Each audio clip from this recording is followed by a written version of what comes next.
Begin day 2.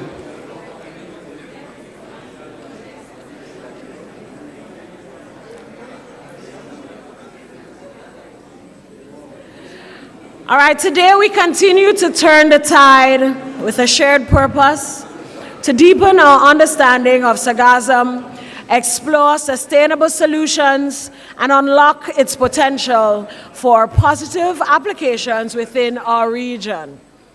This morning, it gives me great pleasure to introduce our first set of speakers for our Investment Forum. His Excellency, Dr. Didacus Jules, Director General of the OECS, Mr. Andrea Clerici, Director of Corporate Finance and Global Activities Department, and Dr. Stacy Richards Kennedy of CAF. Yesterday we threw around the F word. Today we're going to throw it around again. So let's welcome our panelists for our Investment Forum this morning. And the first speaker will be His Excellency, Dr. Didacus Jules. A round of applause for our panelists.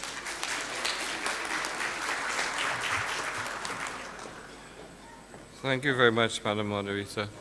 So I think we come into the crunch now because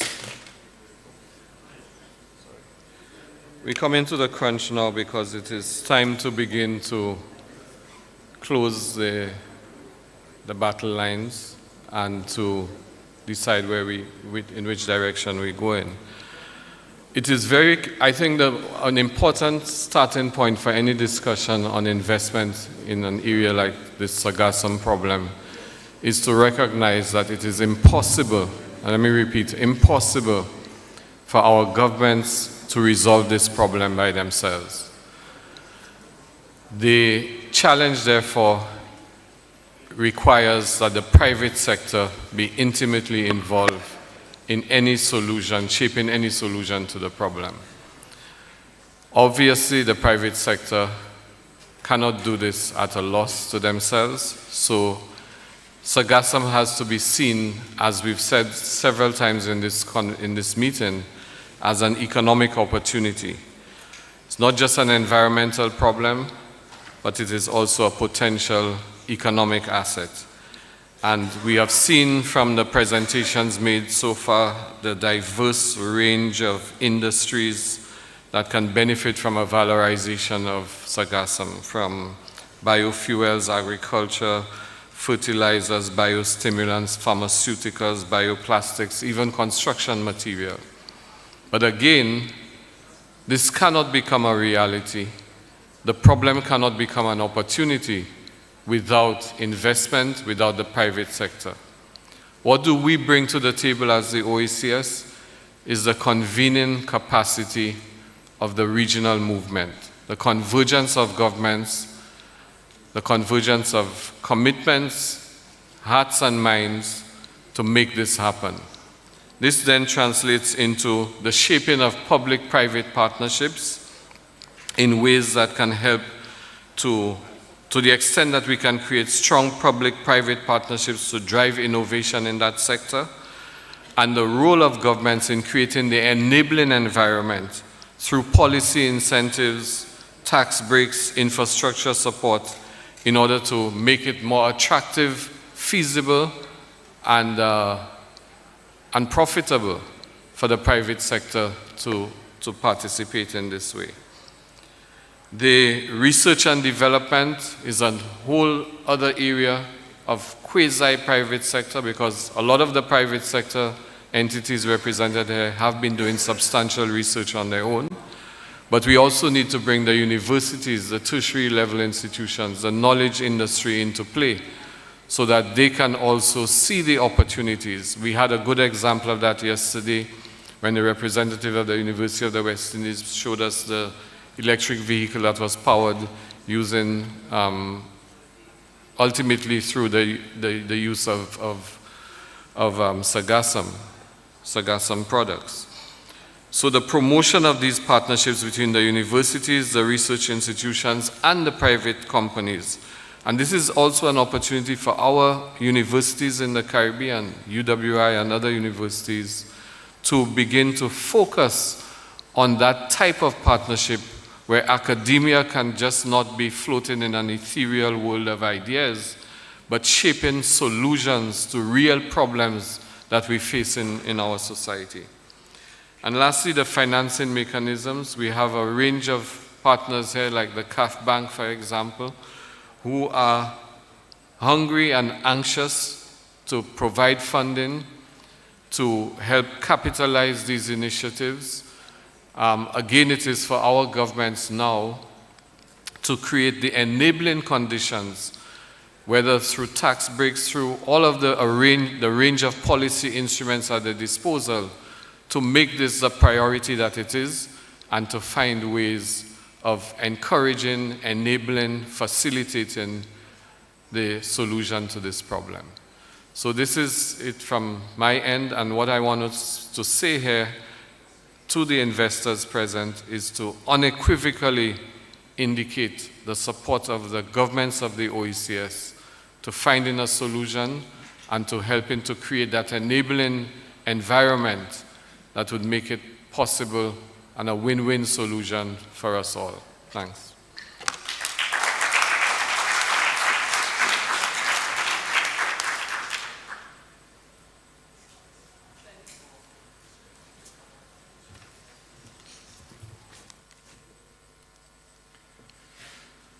Good morning.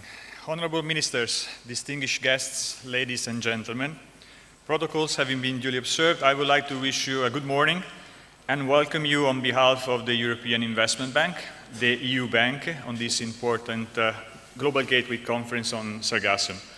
It is an honor for me to be here representing the EIB as we gather to address this pressing challenge of Sargassum in the region. And hence I would like to extend first my gratitude to the organizers, to the European Commission, the Organization of Eastern Caribbean States, the government of Grenada for having convened this important conference. A very personal thank you also to my colleague Christina for their support in the organization and for supporting me these days. Following the engaging discussions of yesterday, today's focus will be on investments. How can we scale it up? What opportunities and challenges lie ahead? The EIB, in collaboration with CAF, has been honored to support this conference and its objectives through the organization of today's Investment Forum activities. The EIB is the bank of the European Union, and in our work we support the policy priorities of the EU, the Global Gateway Investment Agenda. This encompasses, of course, supporting the European Commission's commitment to tackling the Sargassum issue, together with many other partners in the region and with fellow IFIs part of Team Europe. Climate and environmental sustainability is a core area of our work, and last year, approximately 60% of our financing went to this area globally. Sargassum is also part of our work on climate and environmental sustainability, and we recognize the linkages between Sargassum and climate adaptation. We partner with both the public and private sector to support sustainable development. Beyond our substantial activities within the European Union, we are active worldwide. We've been financing projects in the Caribbean since 1978. And during this time, we have committed over 2 billion euros in the region to both private and public projects and provided grants, technical assistance, and interest rate subsidies. We are already analyzing how to support the development of the seaweed industry in the European Union.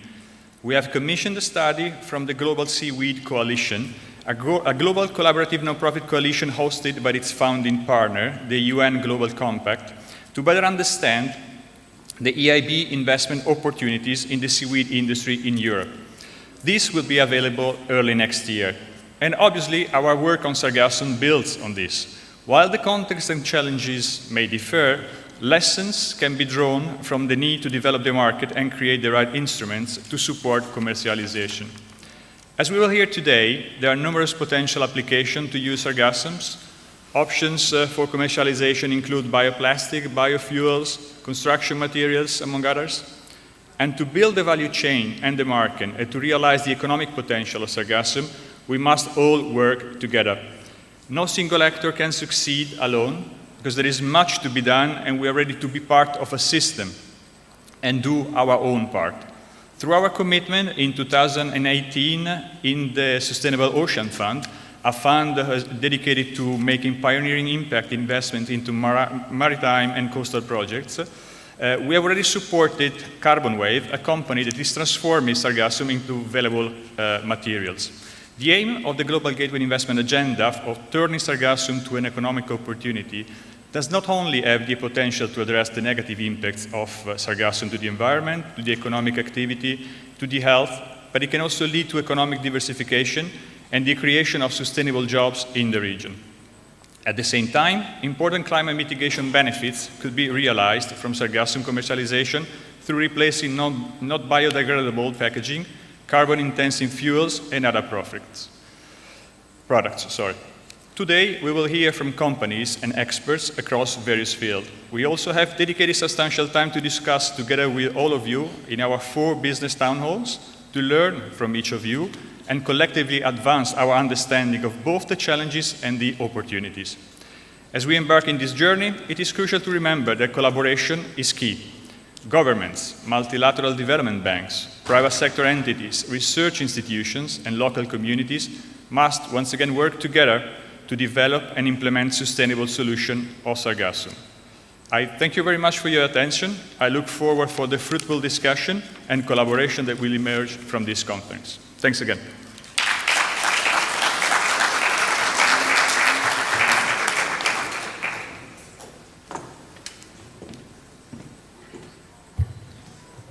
Good morning, distinguished ladies and gentlemen. It's an honor to follow my 2 colleagues who spoke previously, and of course standing on all protocol.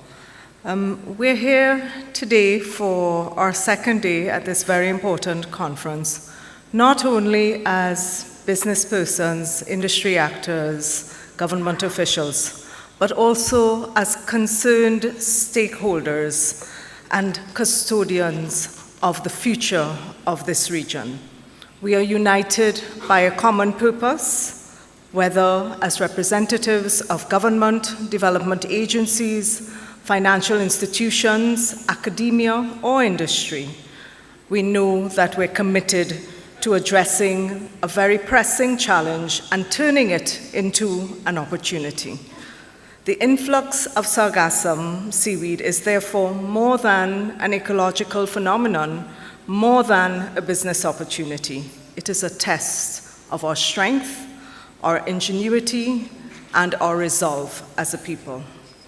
Right here in Grenada, where the pristine beaches are a lifeline for tourism and a way of life, coastal communities have been confronted by the corrosive gases released by the rotting sargassum, putting their health at stake. And yesterday, we heard from Honorable Prime Minister Mitchell about the vast stretches of coastline covered by sargassum and the challenges that this presents.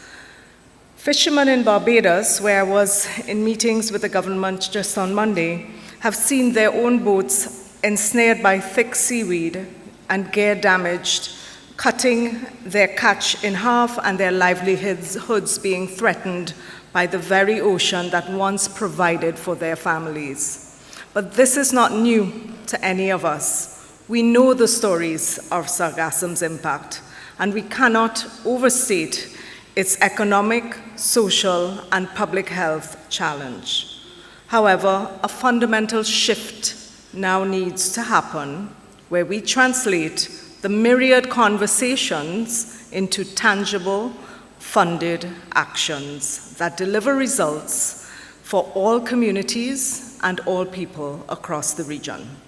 So funding is needed to implement solutions that can turn the crisis into an opportunity for sustainable and inclusive growth. And coastal communities need investments to restore beaches, support fishing communities, and transform this sargassum into an economic resource.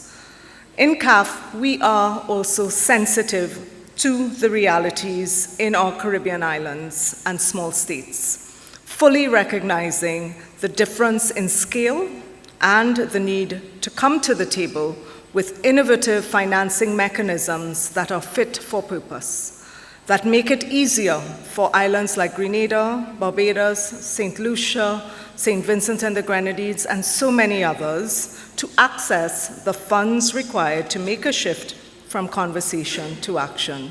And similarly, to work very closely with the private sector across the region and in other regions to then bring the necessary business, generate employment, and create opportunities for all. So colleagues, this is a call to action, and act we must. And this is why CAF was extremely pleased to co-lead the organization of this investment forum in the Caribbean, building on our excellent partnership with the EIB and the European Commission, the OECS, and other key players to bring all of the key stakeholders together here in Grenada. It follows on our previous investment forum that was held in Mexico. In July, we led 2 critical meetings in Cancun in collaboration with the European Commission and EIB. And these events were part of our program for the integrated and sustainable regional management of SARGASSUM, bringing together leaders and innovators to address the pressing need for SARGASSUM management. So how are we taking steps to improve SARGASSUM management? CAF is establishing an $11 million multi-level regional governance framework through the Global Environmental Facility for the integrated management of SARGASSUM in order to reduce its impacts on marine ecosystems, livelihoods, and local industries such as tourism and fisheries. We're also leading technical cooperation with the government of Mexico that aims to produce sustainable practices and generate a portfolio of innovative projects.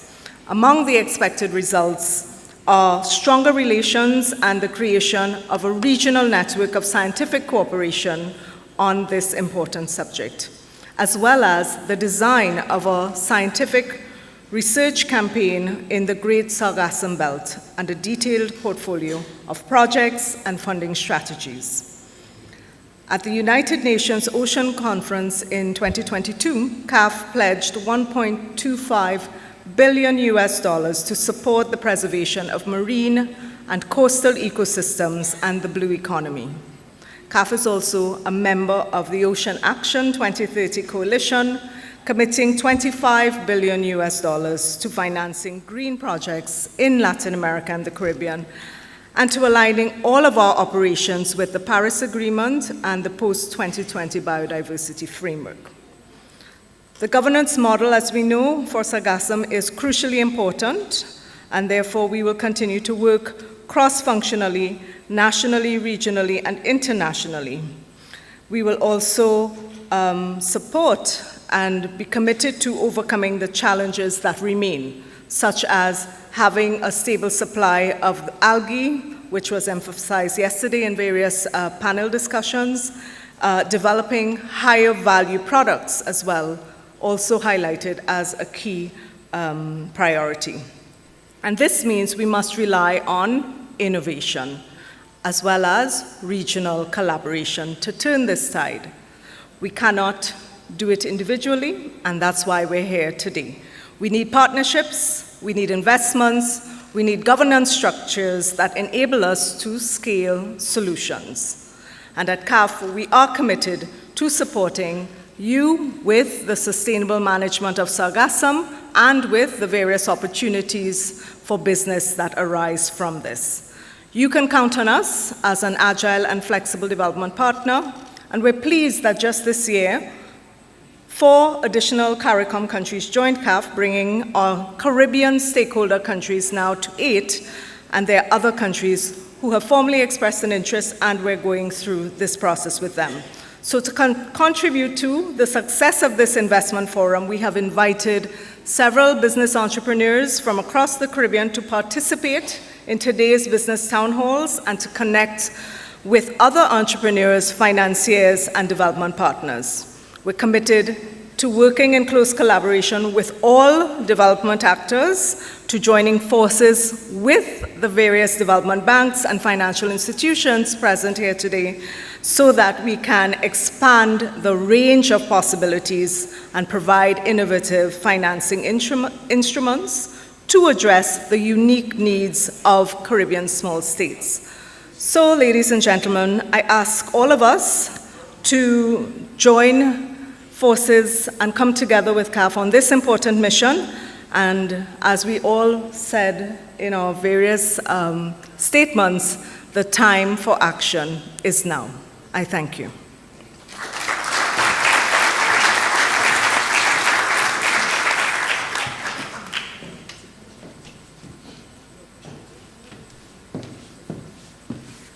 Thank you so much, Dr. Stacy Richards Kennedy. Also want to say special thanks to Mr. Andrea Clarisi and, of course, His Excellency Dr. Didicus Jules, Director of the OACS. Thank you so much. We move straight into our next panel discussion. I'd like to ask Mr. Andrea to remain, because you'll be moderating this next one. So let's give Dr. Stacy and His Excellency Dr. Didicus Jules a round of applause. Thank you for your bold statements. And we look forward to engaging with you throughout the day. We move to financing investment perspective. This session will highlight the opportunities and challenges of financing sargassum projects, both in terms of mitigation activities and valorization of sargassum. This session will provide details.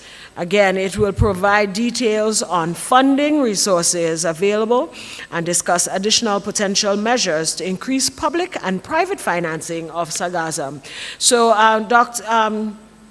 Mr. Andrea, I want to call you Doctor. Mr. Andrea Clarisi, he will moderate this session. I'd like to call our panelists to the stage. Mr. Alberto Rome. He's here, Principal Executive Venture Capital and in Impact Investing Division of CAF.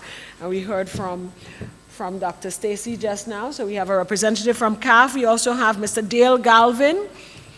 He will join us at this time, Managing Director of Global Fund for Coral Reefs. Guys, make sure you ask all the questions about financing as much as possible. Ms. Christina Isel, representative for the Southern and Eastern Caribbean. Mr. Benoit Bosquet.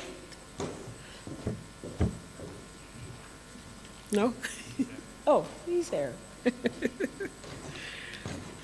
All right, Mr. Bosquet is the Director for Sustainable Development for the Latin America and Caribbean region, the World Bank. And then, of course, we have Mr. Rodrigo Navas.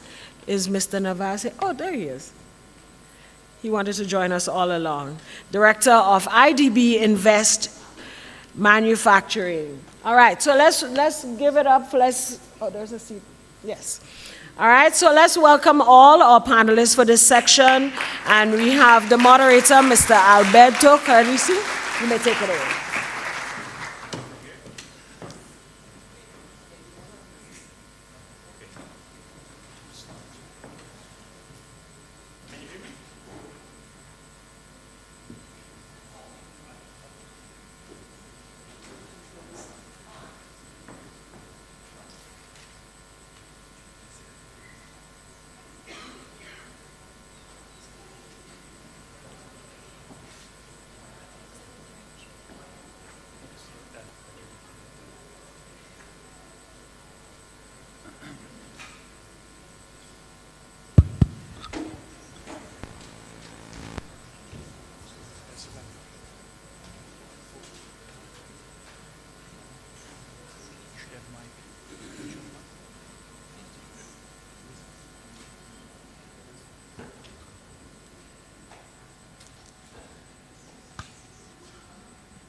While mics are checked, I can start to welcome you again to this session on financing investment perspective. As I mentioned before, the focus of this day conference is on investments. And we would like to start the day by hearing from different actors about the challenges and opportunities in investing in sargassum, both in terms of public sector projects and private companies.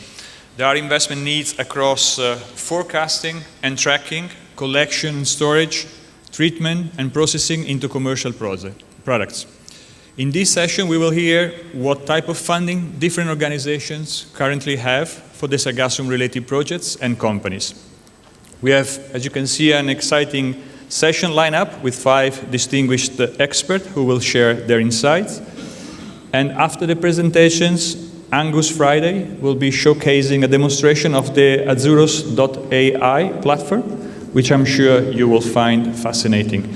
We'll also have time for questions after the sessions, so please feel free to jot down any question that you may have, and then we'll try to answer. And now, without further ado, let's dive into the discussion, and please join me in welcoming our first presenters, Alberto Romei from CAF, and Alberto, the floor is yours.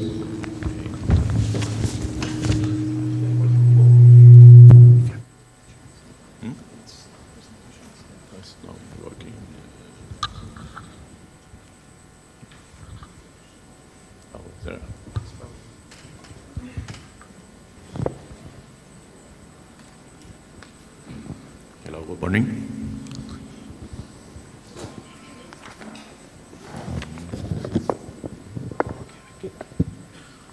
Sorry.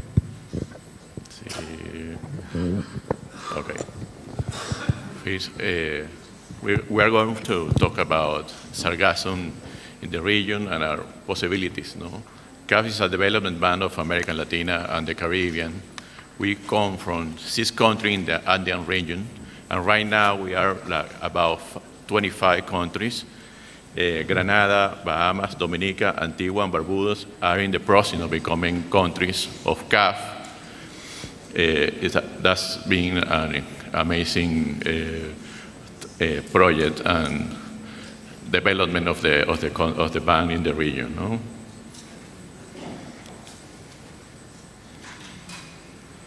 Sorry, presentation.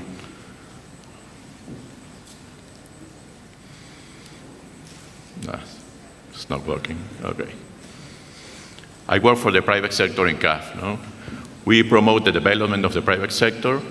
We provide efficient financial solutions, and we offer products in structured loans, guarantees, corporate financing, and equity investment, as well as financial advice.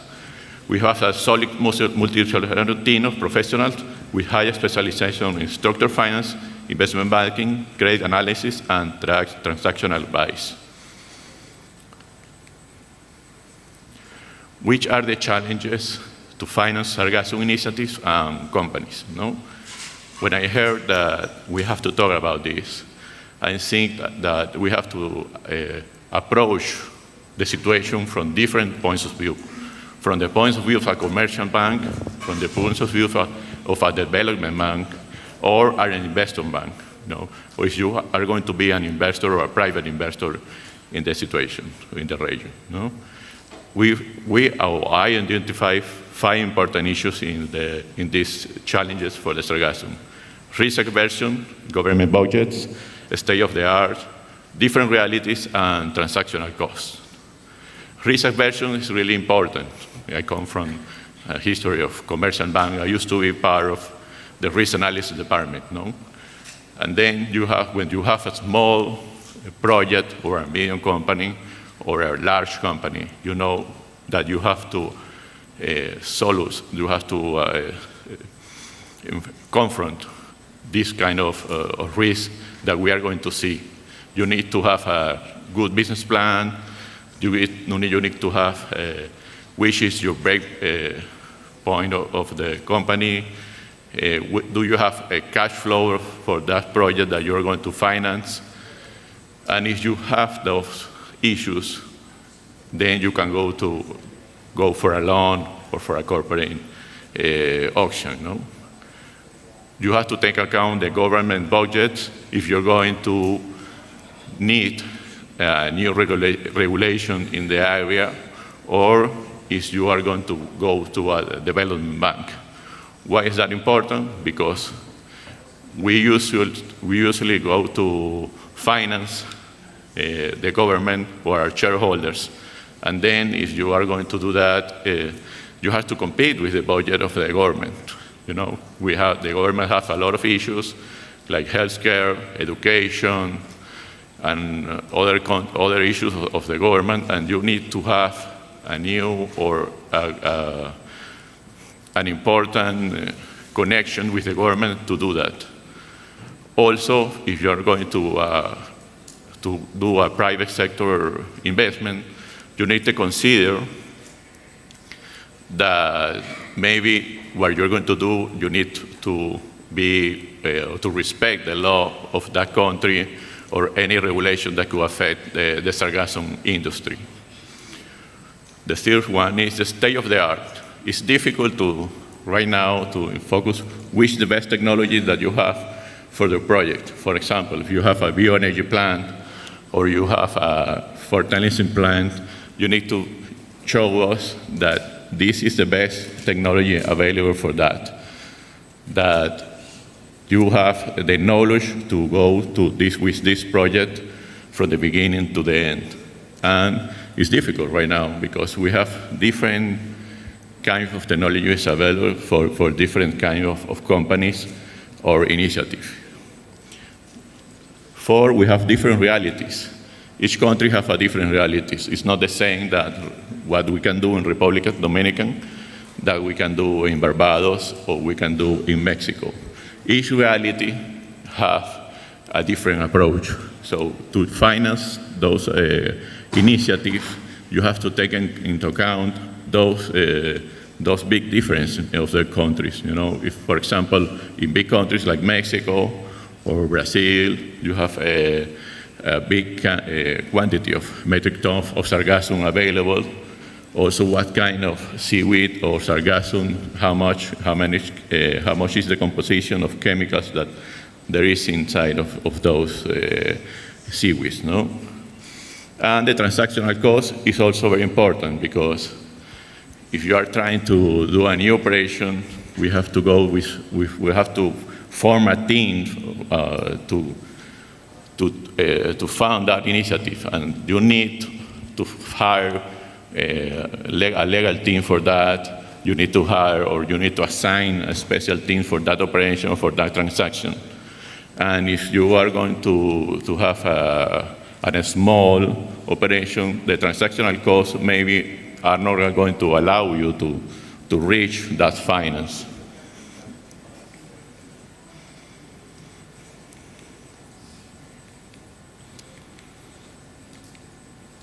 But how we offer the tools that are available for Sargassum initiative and companies. We do corporate loans, financial institutions, co-financing, private equity funds, financial advice, and technical assistance. Corporate loans are for the big companies that are already established in the sector, no? Maybe petrochemical plants or some new chemical plants that we have listened in this conference, no? Financial institution for us is the main component of the auctions available for financing sargassum. Why? Because we used to approve credit lines to local banks in the region that know more the reality of the country. Also, we have signs, for example, we signed a memorandum of understanding with the CARICOM Development Bank. So we are going always with the hand of the local institution to reach specific areas. So this is an opportunity for the sargassum industry to go through one of those banks or development banks, regional local development banks. Also, the co-financing, we also have the participation with other institutions. But the main product that I think that could go to the sargassum is the private equity funds. We have from venture capital to growth funds to fund of funds in CAF. We have managed more than 50 funds in the region. And I think that for the sargassum, the venture capital initiatives in this, and funds are the best for track these issues. Also, we have financial advice and technical assistance. Financial advice is more for bigger companies, and technical assistance, we use it more for smaller companies or medium companies that need that to reach the technical level, or I think maybe sometimes it's just the corporate governance, sometimes it's that you need to do that money to do a better research of the technology, no?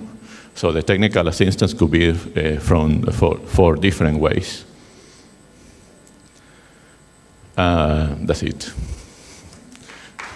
Thank you.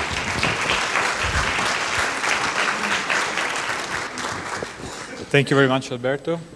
Our second speaker is Dave Galvin from the Global Fund for Coral Reefs. Thank you.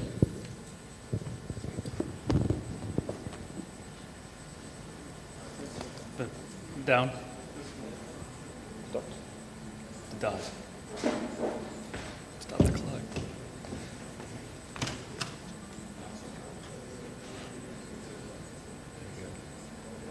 Okay. Good morning. I'm Dale Galvin. I represent Pegasus Capital Advisors and manage an ocean impact investing fund called the Global Fund for Coral Reefs. And we've heard so much over the last day about the what's and whys of Sargassum, what it is, and why we care, and why it's important to work on this problem. So I thought maybe I could at least add the perspective of an impact investor for the oceans as regards to how we think about the Sargassum opportunity, how we deploy capital in that space, and sort of vis-a-vis other algae and opportunities in the blue economy in general. So first I'll just start out by explaining a little bit about the fund itself. It's called the Global Fund for Coral Reefs, so obviously we have a big focus on biodiversity in the coastal part of the ocean, which of course houses the majority of coral reefs. If you're from this area or you pay any attention to the Caribbean, you know that we are in the fourth bleaching event of the last decade, and the way that corals recover from bleaching events is that they have kind of a hospitable environment to recover. So it's sort of like COVID. If you have COVID and you had other problems, it might be worse for you than if you were already healthy. And that's the same for corals. So the idea that Sargassum impacts coral reefs negatively, and of course there are other threats as well, is something that's very important if we want these reefs to recover from these kinds of bleaching events caused by rising ocean temperatures, acidification, and other threats. So that's kind of why we care about Sargassum from an environmental point of view, and of course there's other issues as well. From an investment point of view, climate finance has been growing very rapidly. These are actually kind of old numbers, but you can see here that a couple of years ago, climate finance in general hit about over $1 trillion. But the vast majority of that is for mitigation. So Sargassum has a mitigation potential. The math isn't actually super clear. Lots of people working on that. By my math, I think that Sargassum, you could estimate, emits in methane as it decomposes maybe about 10 million tons a year. You could, sort of plus or minus 50% maybe. That's about the size of a mid-sized global airline or a handful of countries the size of Grenada. So it's a lot. It's a decent amount. So that's an important thing to work on. But I think what we've heard of mostly this last day and a half, or day and a morning, is around the adaptation issue. And as you can see here by the pie chart, I call this the neglected stepchild of climate finance. Only 5% of money is going towards adaptation. And luckily, there's more and more attention every conference I go to about adaptation, but this is something we need to focus on because this is an issue for livelihoods, for protein, for food security, and of course for nature. So because we're the Global Fund for Coral Reefs, we focus on the coastal part of the ocean, which for my money is the most important part of the ocean if you care about the intersection of people and nature. That's where it comes together. So that's our focus. It houses almost half of the protein for over 1 billion people. Just try to click more through. Vast majority of jobs for coastal communities in that blue economy. And of course, as I mentioned, the majority, 90+% of reefs, 100% of mangroves, 100% of seagrass beds, majority of ocean biodiversity. So that's our focus area. And to address that problem, because the oceans are a common pool resource, nobody owns the ocean. Some people have rights to manage parts of the ocean. The Global Fund for Coral Reefs is really a coalition. So I wanted to explain this briefly. So you have really started by the UN that raised about over $100 million towards a $200 million target in grant money from EU governments like France, Germany, and of course also the UK, the US, Canada, philanthropies like Bloomberg, and then they brought in a private sector partner, Pegasus Capital, that had become accredited by the Green Climate Fund recently, well, this is a couple years ago now, that brought in the Green Climate Fund as a junior tranche. I'll talk a little bit more about that later, to catalyze private investment into this space, really for the first time at this scale with a $500 million target. And in between, you have a whole handful of other NGOs and associations that are receiving part of these pots of money to do work to increase the connectivity between grants and investments and conservation in the ocean. I'm gonna have to speed up. All right, so we invest in the key threats in the global, in the coastal economy. We call sustainable ocean production. That includes fisheries, aquaculture, algae, seaweeds, sustainable hospitality and tourism, circular economy, which is waste and pollution and plastics, and technologies that can enable and hasten that transition to sustainability. What's interesting about Sargassum is it really cuts across the first three of these categories. It's an ocean product, it impacts tourism significantly, and of course, it's a waste issue as well. So I'm going to just briefly touch on the structure here because I think it's important to understand how we need to catalyze, one way we can catalyze more investment into this space. So as I mentioned, the Green Climate Fund is an anchor investor, and they are a junior tranche, meaning that they take a subordinated position to senior investors. They get paid after the senior investors make their money. The reason you do that is to de-risk the opportunity, to bring new investors, the private sector, kind of where the money is, to problems like Sargassum, where they think, A, emerging markets are risky, B, nobody's ever done this before, C, we don't know anything about it. So this is a way to bring new investors on board. That's called blended finance. Most of you probably have heard of that by now. And then we have, of course, this grant money coming in from the UN in the form of technical assistance, which again, if you're dealing with a common pool resource like oceans, you need to think about how you connect your investment money to management of the natural resource. The only way you can do that, it's the same thing for air and water, is through multiple stakeholder engagement, which is why there's so many different kinds of stakeholders in the room here, lots of governments, NGOs, private sector, entrepreneurs. So this is just kind of how the grant money is divvied up. Policy, traditional conservation things. Let me just skip ahead. So when we're, as an impact investor, we think about triple bottom lines. That means environmental impact, social impact, and financial returns. We've heard a lot about the impacts already. Obviously, from our point of view, how it impacts coastal habitats from an environmental perspective and climate. These are just some headlines that you see almost every day these days. On the social side, of course, this toxicity as the sargassum lands on the shore impacts jobs, impacts health. And then, of course, the tourism piece, where, by many measures, actually, despite the money that's being spent, decreasing tourism revenues by 20 or 30%. It's been in the news. I've heard it from people who work in the sector. And it's kind of fascinating because they're spending over $100 million a year cleaning this stuff up. But it's almost like, to me, it just becomes like a line item in these hotel budgets. Like, we have to pay for landscaping, we have to pay for this, but it's not really getting to the root of the problem. So there's a lot that can be done here as well. But that creates an opportunity for financial returns. As an investor, we look at the size of the market potential. This is a World Bank analysis on market size of seaweed-based products. This is not just sargassum, but seaweed, and you can see big. Kind of big bubbles around biostimulants and nutraceuticals, multi-billion-dollar markets. I'm not sure if I believe all these numbers, but they're the larger ones. And then as you get into the R&D and the kind of the lower value products in the value chain, then you have the biofuels and aviation fuels and plastics and so on that we've also heard about. And the good news about sargassum, of course, is that at least for now, you don't have to grow it; it's free. And the alternatives in all those seaweed bubbles are farmed seaweed.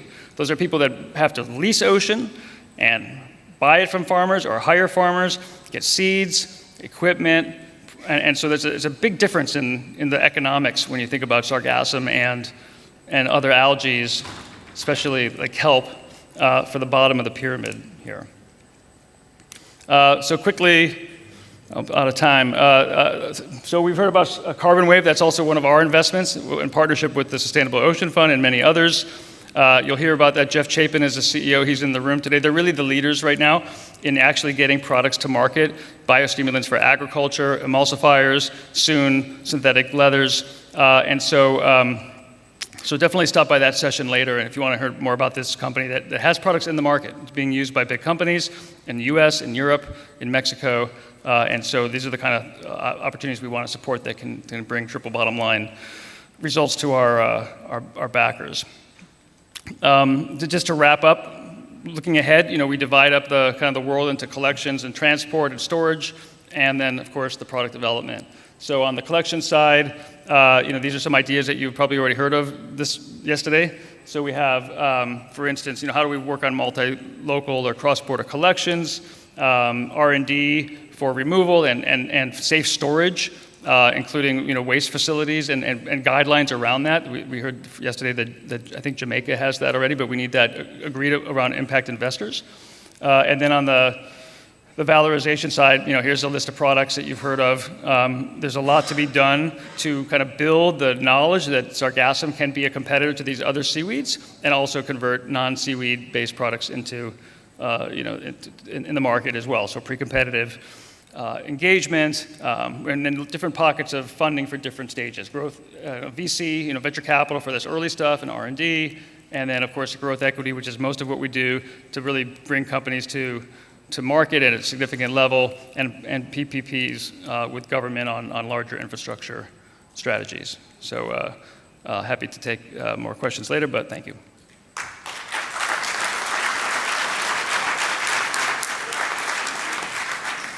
And now, Christina, please, the floor is yours. Thank you. Good morning, everyone.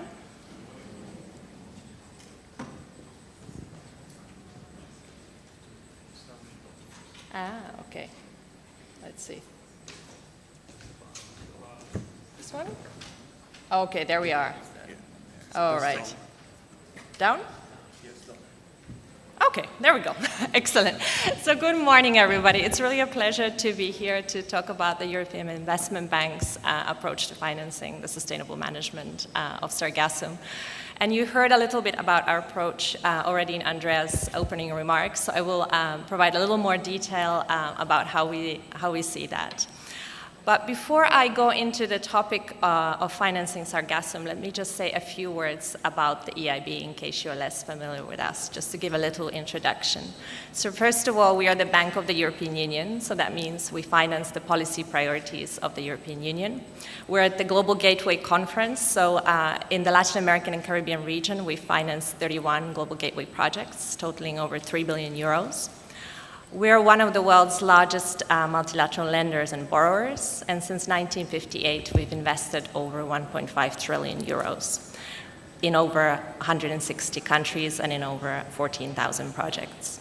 So we are active both within the European Union and in all regions of the world. So in this Caribbean region, we've been present since 1978, and we've financed over 2 billion euros in over 200 projects across the region. So we are headquartered in Luxembourg, but we do have 60 offices around the world. And I myself am based in Barbados, so I have firsthand, of course, seen the impacts of Sargassum in Barbados. So I'm very pleased that we're having this conference and we're all together discussing this very important topic. Just a few words about our products. We obviously offer many different types of products. We offer loans, equity, project finance, different types of advisory services to develop markets, to identify, prepare, and implement projects. And we blend those instruments also with public resources for de-risking, for grants, and so on. And what we really do is we work with our public and private sector clients, and we tailor each transaction to the project and to the needs of the client. And before I go into Sargassum, let me just say a little bit about the seaweed industry in Europe, because I think that's also very important. And I think as the EIB, what the unique perspective that we bring is that we are active both within the European Union and in all regions of the world. So I want to say a little bit about what we do in the seaweed industry in Europe and what can be some of the lessons or opportunities that we can apply also to other regions, of course recognizing different contexts. So what we are doing is that we are partnering with the Global Seaweed Coalition, and they're doing a study for us to identify investment opportunities within the European seaweed industry. And numerous startups have also emerged in Europe, similarly to the Caribbean, that are really trying to valorize seaweed. And we are actively looking at the European market as well to try to support those companies. And here I've just mentioned some of the activities that we've already done. So through our advisory services, we, for example, supported Alginor, and then through European Investment Fund, which is part of our group, and is a specialist risk provider for companies in Europe, we've supported some companies as well already. Then we have a philanthropic arm, this is called the EIB Institute, and through their social innovation challenges, we've also supported some seaweed companies in Europe. So we are actively looking at that sector in Europe, and we've seen opportunities and challenges. Obviously, the global potential for seaweed industry is very substantial, but there are challenges in terms of developing the market, the need for grants, and the need for de-risking instruments. So now going into Sargassum. So first of all, our approach starts with looking at our experience in Europe and really leveraging that and seeing what we can take out of that to apply to our work on Sargassum. Then what we want to do is we want to integrate Sargassum as a target activity across our programming and across our regional programs in Caribbean. So we're looking at all of our programs to see how can we incorporate Sargassum to support Global Gateway. And we are willing to look at all aspects of the Sargassum value chain and support companies across that value chain, so across collection to the final product. So we very much see Sargassum as a potential resource that can be valorized, the topic of much discussion during this conference and especially today. And valorizing it obviously doesn't only mitigate the negative impacts it has, but it can promote economic diversification and be a source of new industries and jobs for the region. And we very much also see Sargassum in the context of climate adaptation.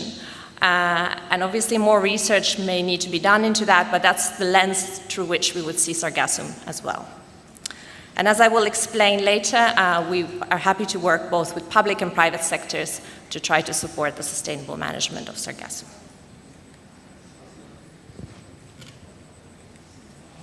There we go. So the opportunities. I think as you will hear a lot today at the business town halls that we've co-organized with CAF, there are many, many companies in the Caribbean in this ecosystem, and it is very exciting. So we're very much looking forward to hearing from those companies and understanding how we can support them. Sargassum is a challenge that can be transformed into an opportunity, and you will hear about many of the products to which it can be applied. And as I said before, it is an opportunity for economic diversification and for jobs.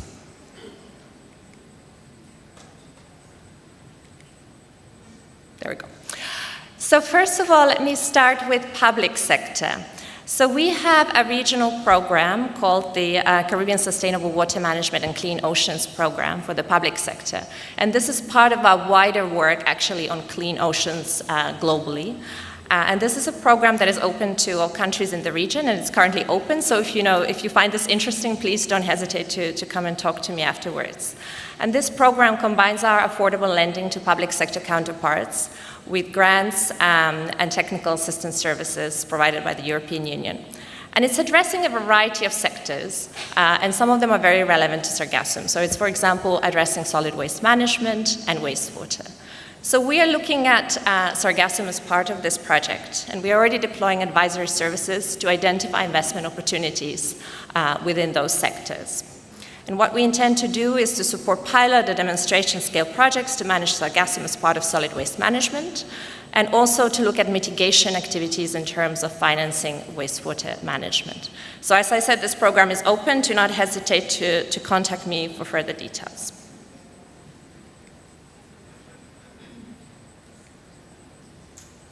Moving on to the private sector, and I think Alberto already mentioned a lot of the different aspects that I would also like to cover. So first of all, as it is a new market, we need regulatory certainty for investment, for collection and processing of Sargassum across the region, and we need harmonization as well. there needs to be strong political commitment to develop the market and to have de-risking instruments. And this is something that we also see very much within the European seaweed industry and the political commitment behind that. So as I said before, we are willing to support companies across the whole Sargassum value chain. But the risk profile of the investments is such that we need to have flexible instruments that also have concessional nature. So it really depends on the availability of instruments that we have, what kind of companies we can support. But we will be continuing to look for opportunities for corporate lending in the Sargassum sector in the region. And of course, working with many of our partners, some of which who are participating in this session.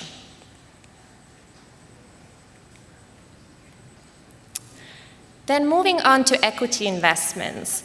So we have a very sound track record of investing in equity funds that are investing in, for example, blue economy and circular economy across different markets, including the Caribbean. So we have invested in many of these funds. So as per our statutes, we cannot make direct equity investments into companies, so this is how we would invest through these investment funds. And of course, we would crowd in then other private and public capital and have that catalytic effect on the market. And Andrea already mentioned one of our investments was actually in Carbon Wave, a company using Sargassum. So in 2018, we invested in the Sustainable Ocean Fund. We made a $20 million US commitment. And then Sustainable Ocean Fund invested $4 million of equity and debt into Carbon Wave. So we have already done this, and we will continue looking for further opportunities in that sector.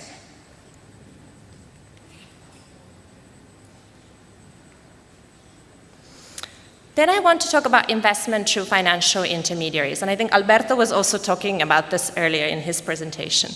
So we will be very soon launching a new regional program called the Caribbean Green and Inclusive Facility, which will combine our affordable lending to public financial intermediaries and microfinancing institutions in the region with grants and advisory services. And this is for on-lending to micro, small, and medium-sized enterprises for green and circular economy investments. So we see Sargassum as a subset of those investments, and we will be looking actively to integrate Sargassum when we can and when there are companies in the countries where we'll be active that are working on Sargassum. So we will have advisory services to financial intermediaries to identify possible Sargassum investments and to understand what that means. And then we will have financial and non-financial services to the MSMEs valorizing Sargassum. And then at national level, we could also consider different kind of support to really try to have an understanding of what that market might mean for the country.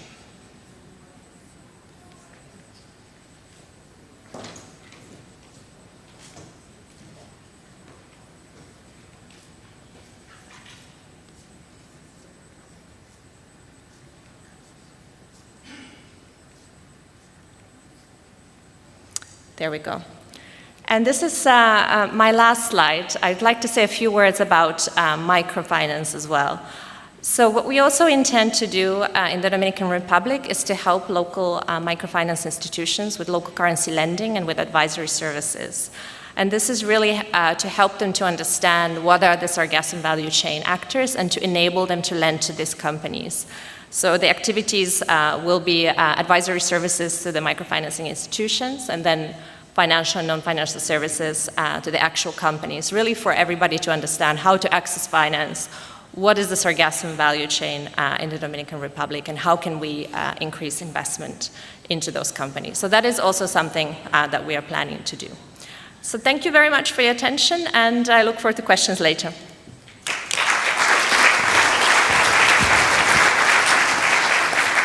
Thank you very much, Christina. Benoit, please. Thank you.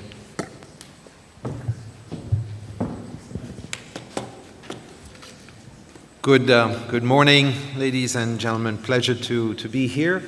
I will try to speak on behalf of the World Bank Group, which includes the public sector side, which is the World Bank, typically what we refer to as the World Bank, and then the private sector arm, which is the International Finance Corporation, IFC. And if my two IFC colleagues wouldn't mind standing up to just be sort of recognize Juan Gonzalo and Veronica. So they are the private sector part. Unlike the EIB or the Inter-American Development Bank, we're a little less integrated, but as you see, we came here together, and I will try to make a presentation on behalf of all of us. All right, so it's my turn to try and figure out this thing. I guess we all... Dot first. The dot. Is it? There's no dot here. The square. The square, the square. All right.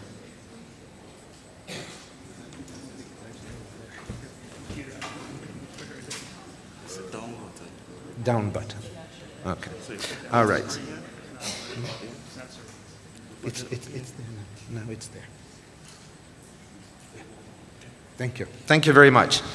So I will tell you about a few of the instruments that we currently are using and that could be applied to the SARGASSUM challenge and opportunity in the World Bank Group. I won't try to cover everything. So, for example, my previous co-panelist spoke about the potential for climate and specifically carbon finance from SARGASSUM, given the greenhouse gas emissions that are generated by the problem, in particular methane.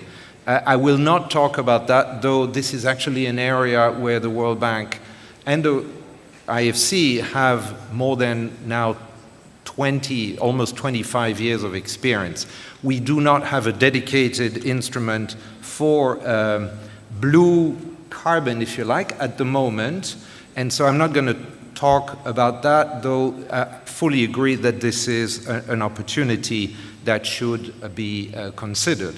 But what I will talk about is more sort of some of the grant resources that we have available, the loans and credits that we deploy, and some of the investments that the IFC does, in addition to blue bonds. So let me talk a little bit about the grants, first of all. We are a bank. We're not a philanthropy, right, or a grant-making institution. So the main form of our investments is loans and equity stakes in the case of IFC.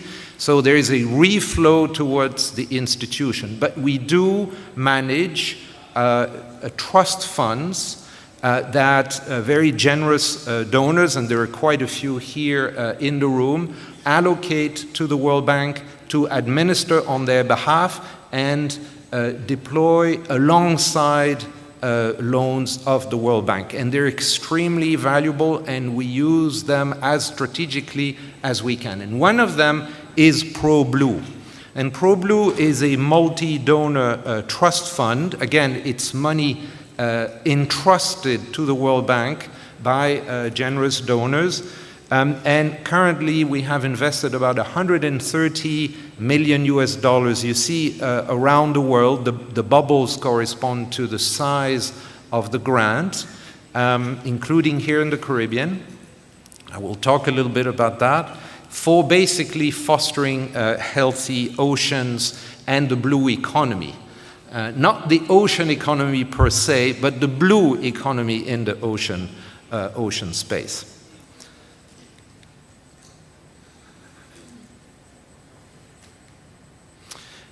One example of the activities co-financed by ProBlue is the mapping of the ocean wealth in the Caribbean. This is an activity piloted by the OECS Commission with the financial and technical collaboration of the Global Environment Facility and the Nature Conservancy.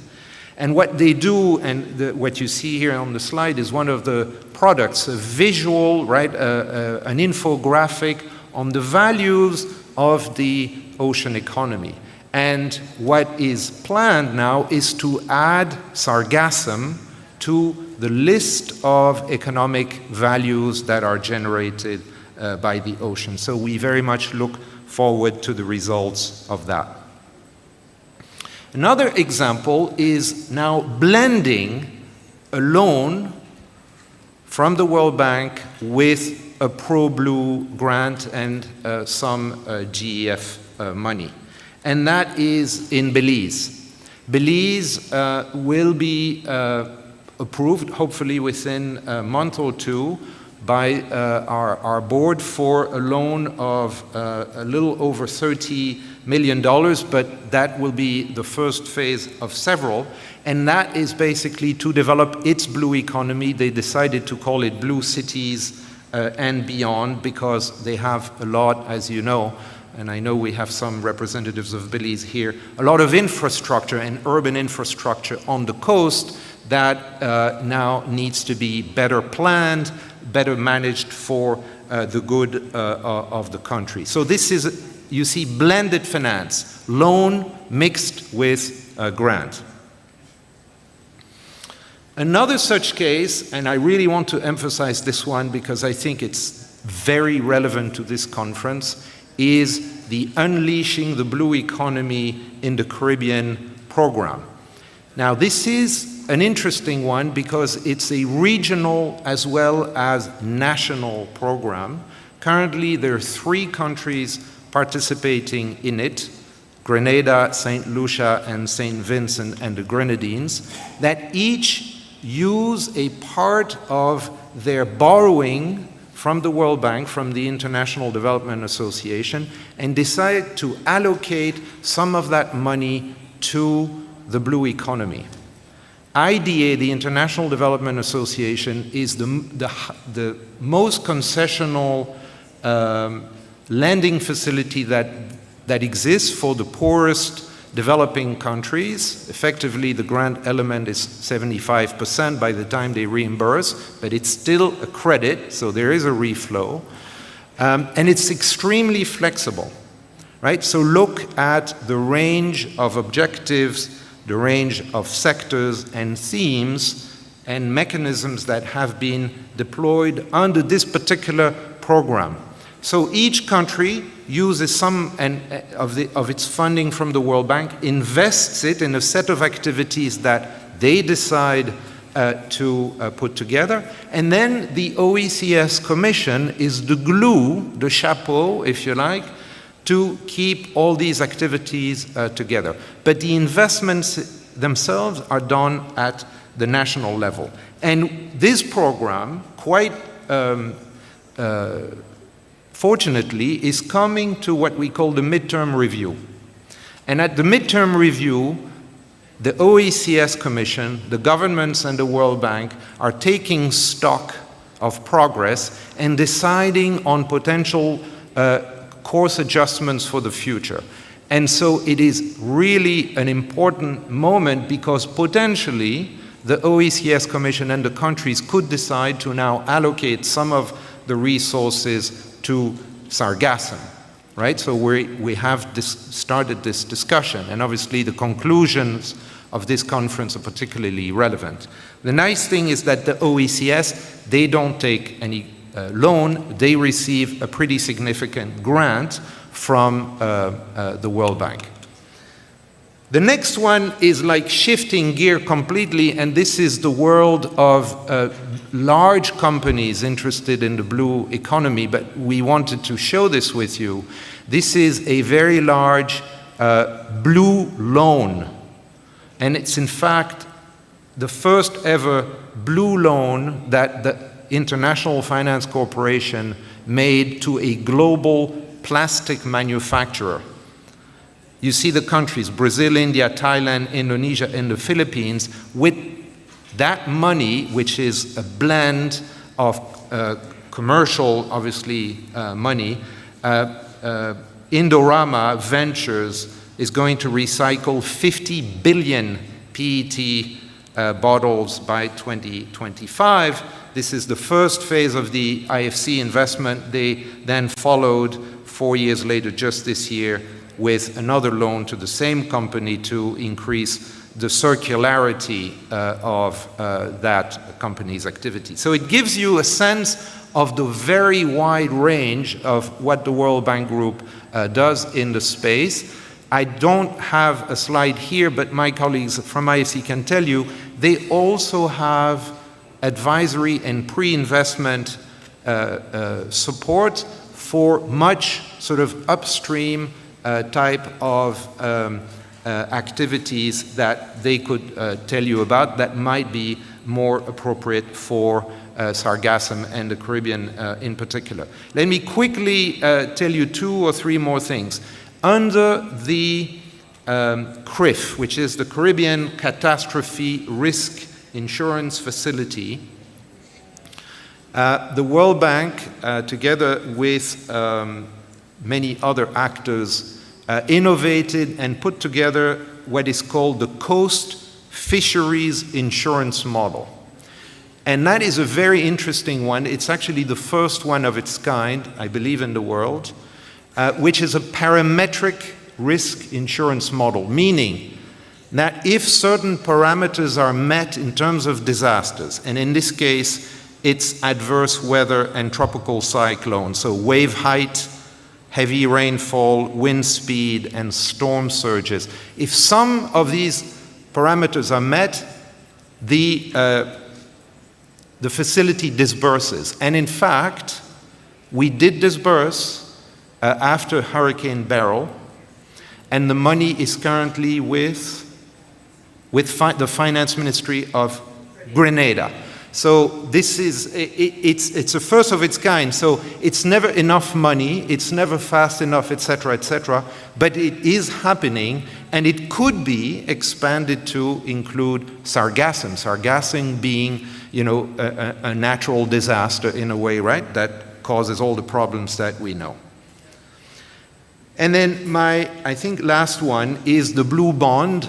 6 years ago, we supported the government of the Seychelles to issue the very first sovereign, I'm so sorry. I'm so sorry, I'm 2 slides behind. So this was the Coast Risk Insurance model that I talked about. You see adverse weather, tropical cyclones. And then the last thing I wanted to mention is the Blue Bonds. The Blue Bond of the Seychelles, which managed to tap the capital markets, 3 impact investors that raised $15 million with a guarantee from the World Bank and a concessional finance element from the Global Environment Facility to cut the cost of the coupon to investors from 6.5% to 2.8%, really interesting, and the $15 million that was raised by the Seychelles is being channeled through a Blue Investment Fund, which is really commercial and supposed to be reimbursed, and then grants for research, for NGO type and community activities that are not reimbursed. So it just gives a sense of what we can do to hopefully turn this picture into an image of the past. So thank you so much.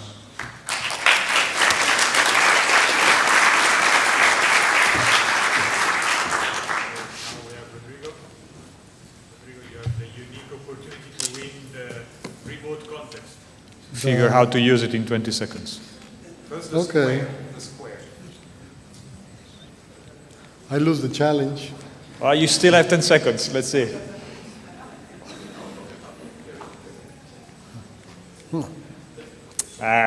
No, I think you don't. There you go. There you Almost. go. First of all, thank you, Felix, Ambassador, for the invitation to be speaking here. Being in Grenada definitely beats, Felix, the last 7 or 8 calls we have to a Zoom meeting. So being here in Grenada is very beautiful. And before we start to getting into the real thing, try the chocolate. It's absolutely fantastic. Second of all, why are we here? Climate change is the challenge of our generation. We have 2 options. We face it now, or we face it now. So basically, hurricanes, sargassum, and all the things we're discussing here are a result, effect of climate change. So this is the battle of generation. We have to start. So thank you again for everybody being here and being part of this conversation, which will definitely, like a lot of the panelists and companies have been saying, let's turn this challenge into a huge opportunity. Oh, I double lost. Okay. Again, my name is Rodrigo Navas, and I'm representing here the IDB Group. The IDB is the Inter-American Development Bank, and we basically have three different institutions. The first one being the IDB, who deals with the public side of the business, very similar to the World Bank. And we also have IDB Lab, which is like our laboratory to create innovation. I don't know if my colleague from the IDB Lab is in the room. If she's here, please, oh, thank you. Please talk to her. She's the one who have a lot of very interesting innovation options. And lastly, we are IDB Invest. We are the private arm, one of the private arms of the IDB Group, and the mandate that we promote is to make sure our member countries, our 26 member countries, progress and develop. And how do we measure development? If I ask probably the 150 people around here to put in a paper what is development for you, I will probably get 150 different answers, and probably 150 different correct answers. So let's continue to work on this. We want to look all of our countries prosper. So we are here to help you with this. Okay. We are bankers. And what do bankers love? Well, bankers love numbers. So here are a few of us. 48 shareholders. These shareholders include 8 countries of the CARICOM community, as well as the DR, and of course Mexico. And why I'm mentioning these countries? Because these 10 countries are the ones that are being significantly affected by the sargassum. There's a lot of things we can do together. We are at the offices, we're in the region, and we can leverage our experience in order to be able to provide viable and support these viable and very innovative solutions. I have been talking to a bunch of you during the last couple of days. There's a guy who has a technology to convert sargassum into building blocks. I was like absolutely blown away by that. Also talking about with Andres from SOS Carbon and a lot of you guys who have fantastic ideas. So let's keep the conversation going, because we can make sure that you and your ideas become part of these numbers. Why us? Well, we can personalize your solutions, including not just financing, but also technical assistance, and helping you the dialogue with the governments in the region. Our advisory capability, our enabling investments to provide support feasibility studies in regards to innovations are key to fight this big problem we have. Priority sectors, this is where we work. If you think at Sargassum, you can put it in energy, of course. Transport is affecting. Water and sanitation, for sure. Agribusiness, well, we have been hearing some ideas about how we convert this sargassum into fertilizers, into enablers of growth. Manufacturing, my personal area of expertise. Tourism, of course, how this is affecting the hotels and the appealing of the tourism in the region. And of course, the financial intermediaries, like my colleagues were saying, can help us bring the solutions. What do we have to offer? Well, loans, guarantees, some equity, and of course, the most important thing about this, the advisory services, the gender, the technology, the climate change. All of these aspects we can work together to bring this to a stop.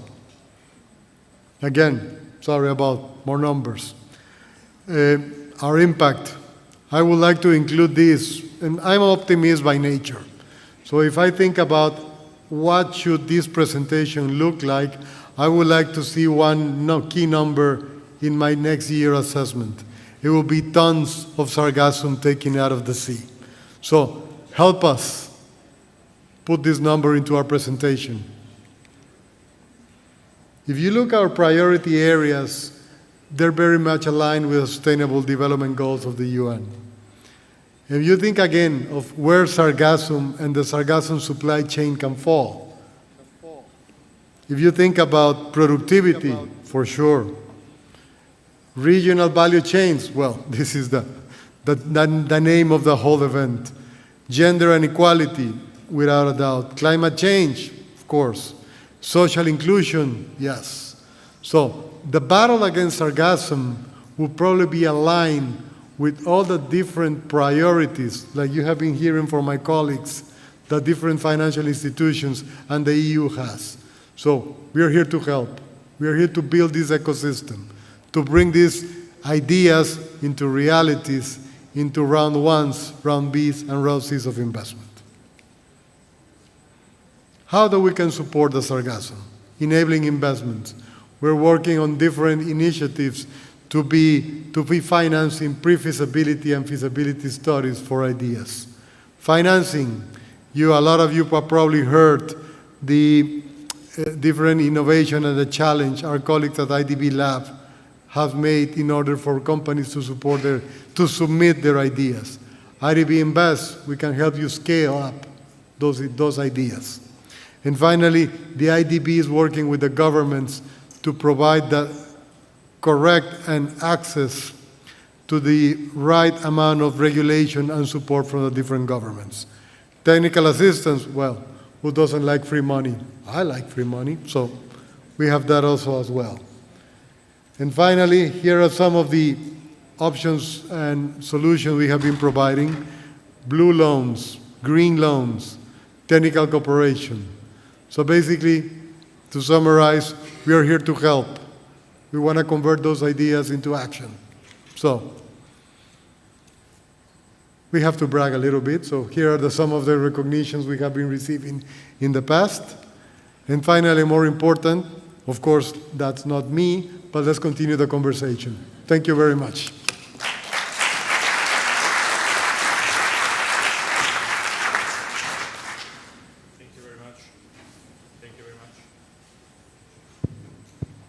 Thank you very much, Rodrigo. You didn't win the remote context, but on timing, absolutely. You saved some time. So before giving you the floor for any question, I would like now to invite on stage Mr. Angus Friday.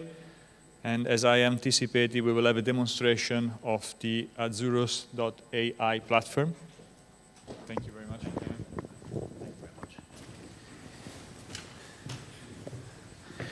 Well, good morning, everyone. Let me just ask the AV technicians at the back just to hold the presentation while I just say a few framing remarks. I'd like to start by saying a very big thank you to the organizers for having us here. And it's just great to see actually so many members of the financial institutions, multilateral development banks here. We're delighted to have you. Azuros that I'm going to talk about is focused on what we call crowdfunding. So you can think of it as a staging post before people go on to raise capital from much larger organizations. As Azuros, we are truly an EU-Caribbean collaboration. Our Chief Technology Officer is here, Matthias Bjarland, representing both Finland and Sweden. We have a co-founder from Denmark, other co-founders in Grenada and Jamaica, and also in the UK. So just a few remarks about crowdfunding. When we think of highly innovative places like Silicon Valley, there's a whole ecosystem from academia, innovators, research and development, but also very importantly, venture capital and equity funding and so on. And so crowdfunding has a role to play in terms of grant and also equity funding. Now, crowdfunding has come a very long way. Right now, crowdfunding is raising over $1 billion per year. Well-known players like Kickstarter.com have raised about over $9 billion since their inception, Kiva about $2 billion. So this is a well-established way of raising funds. People are raising anywhere between $10,000 and $10 million for various projects. Azuros.ai is focused squarely on the blue economy and the green economy, specifically in small island developing states. Many don't have that sort of ecosystem that we referred to a moment ago. And so as Azuros, we can provide that bridging between investors looking for exciting new projects and innovators looking for investors. We're delighted to be working with Sargass. They're in the room here. We've got Benjamin here and other co-founders in the room. You can see what they're doing outside, turning Sargassum into biogas and fertilizer. So about this presentation, it's a canned presentation. The technology you're going to see is very robust, but the data itself is really part of what we call our development sandbox. So with that, perhaps we can get started on the presentation itself. So what do I press first? That's a good question. The square. The square first. There we go. So this is Azuros homepage, and it's a page for investors and innovators to come along. People can also see what our philosophy is, why oceans, for example, the fact that it's, apart from the fact that we're passionate, $3 trillion opportunity, why islands, they're shepherds of 30% of the globe's exclusive economic zones. And we have a pitch for Azuros as well. So investors, we emphasize the fact that KML, KFC, AML is quite important. Investors can actually log in and find out and see what their personalized space is like. So we're going to log in now as Ford Shepherd, and he can, as an investor, can go into a personalized investment space. He can see his returns to date. He can see how he's been performing, and other investment opportunities. He can go into his wallet, see where he's at. It's linked to a bank.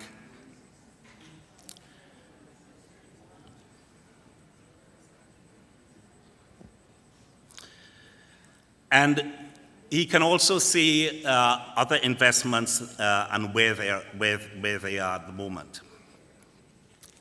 Investor can go into the sort of open opportunities, and this is an AI matching between investments that are out there that matches that particular investor's profile. A company like Sargass, for example, can raise money on this. They can see what Sargass is all about and decide to make that investment. As I said, this is canned sandbox data. So let's go in now as an innovator, project innovator. Here we have Helen Osborne. We emphasize to her that the investors are pre-checked and vetted. And she can go into her personalized dashboard.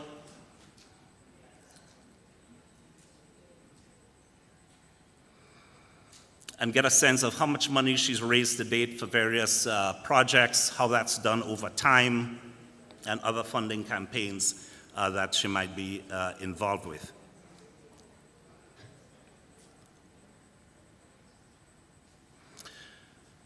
So she too will have a wallet where she can look at what's actually happening with her funds. Here's a project that she has a campaign, she's running a campaign on. And with the campaign, we're going to be introducing richer media to really explain what it is these innovators are doing.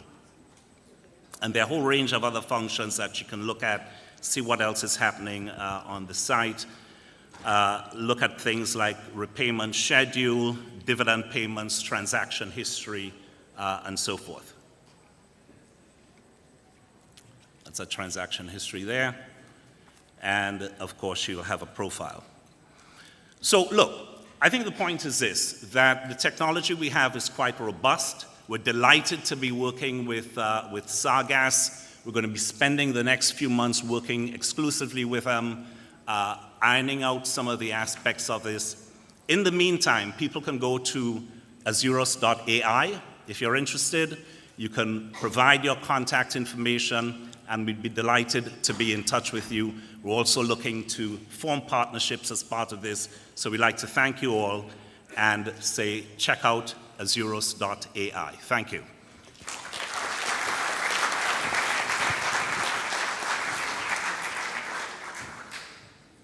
Thank you very much. And now maybe we have the possibility to have a few questions. Any one of you wants to have any question for our guests? Yeah, now, okay. Thank you very much.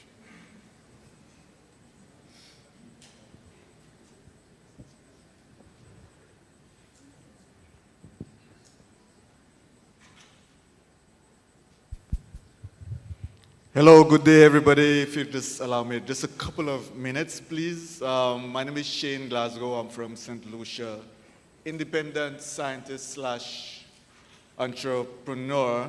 So I really need to talk to everybody up there. I have a casual observation. It's not scientific, but I may be wrong, but I'm right specifically to me, because it happened to me. And that involves the local knowledge. There's a huge resource of local knowledge that to me is not tapped. For example, the fishermen, because I'm from a small village and also from academia, so I know both ends. So the villagers, they know the tides, the currents, and they would know the movement of Sargassum. And nobody's asking them any questions. You have the satellites, I heard about drones, but you have the fishermen that go out every day.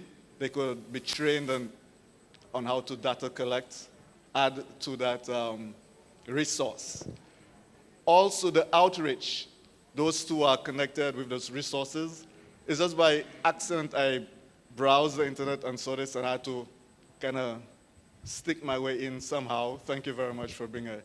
But there are lots of people like me back home with ideas, local information that can be tapped and turned into industry. So please tap the local resources, inform us from that end what's going on, and regard our knowledge. That's a brief example of how stuff went wrong with sea urchins and conch about migration.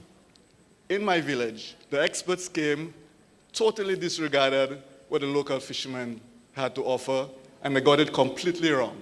And the locals actually laughed at the experts. So please don't allow this to happen with Sargassum. Thank you. Okay. Thank you very much. Noted.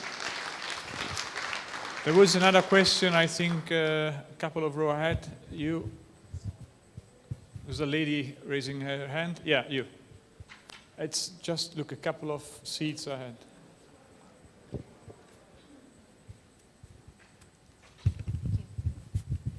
Hello, everyone. My name is Elena Karisova from Trasos 3D. We are backed by the Seas We Love. And I have a question for Dale Galvin from Global Fund for Coral Reefs. So our startup is accelerating reef restoration with carbon-negative materials, and we are wondering what should be the requirements for the adaptation projects using the purpose-built reefs so that we can have support from the Global Fund for Coral Reefs. Thank you.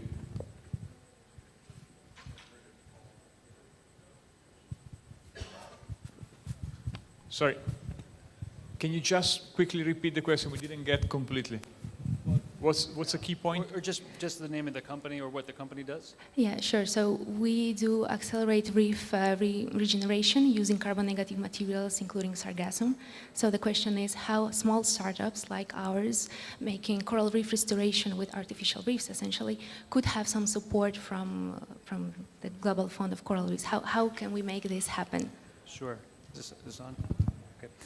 Yeah, so as I mentioned, the Global Fund for Coral Reefs is really a coalition, and the idea was to bring a continuum of capital to the problem of reef resilience and coastal ecosystem health in a general sense, which of course includes sargassum. And so there's a range, as I showed you in that bar from grants to concessionary investments to what we do, which generally tends to be later stage, larger investments, because we want to be able to build that whole ecosystem and support it. So it really depends on where your business is. You know, like the kind of usual trajectory of funding goes from pre-seed to seed to Series A and on. Or if you're existing, it could be just a loan or growth equity check. But in the Global Fund for Core Use in particular, there's pockets that come through the UN to particular countries. So I don't know where you're operating, but then those partners in those countries, like the NGOs that I showed, so like the Nature Conservancy or WWF or local NGOs will receive some of that grant money,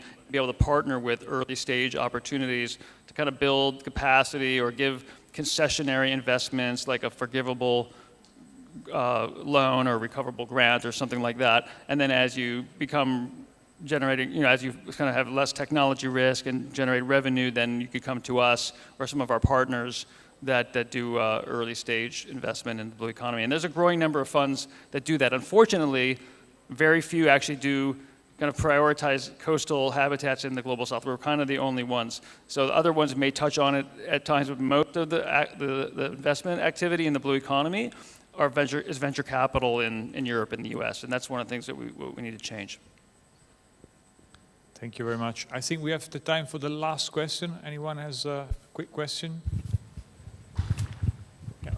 Thank you very much. Thank you very much for that interesting numbers that we get. We got Walter Stinner from the German Biomass Research Center, and I have 2 points. The 1 point goes strongly to the direction of my former questioner. We have in the area of the blue economy, we have a lot of startups, we have a lot of things where we need to build up a learning curve. The learning curve means that we shouldn't start with the moon record, but before starting with small planes to reduce the risks. That means that the overall budget for the financing of single projects need to start with relatively small numbers, something between 1 million and maybe an expectation of 20, 30 millions would be enough. That means, my question there is, how do you tackle with this issue with relatively small investments, what we need until building up the learning curve? My second question is, we talk about climate change, and we know that biomass, bioenergy, especially biogas, can be worked as for the defossilization in 2 ways. The one is the simple and primitive way is just avoid diesel fuel or natural gas and using instead of that biogas. The more complex thing, but the much more prosperous thing is to combine it with wind and solar power and then let the wind blow, let the solar shine, and then use the biogas just in the time when there's no wind blowing, no sun shining, and then the total amount of investments gets bigger, but the total economic impact, looking at the triangle of energy with the environmental aspect, the economic aspect, and the sustainability aspect, then the secure of provision aspect gets much better solved. And how do you think of combining these issues?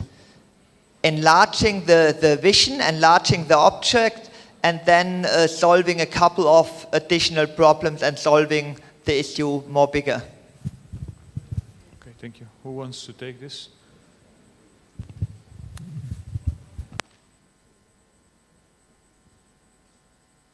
Yeah, just go. They'll give you. Maybe let me take the first question that was asked by the first person. I think it's a very important point that you raise about local knowledge and local involvement.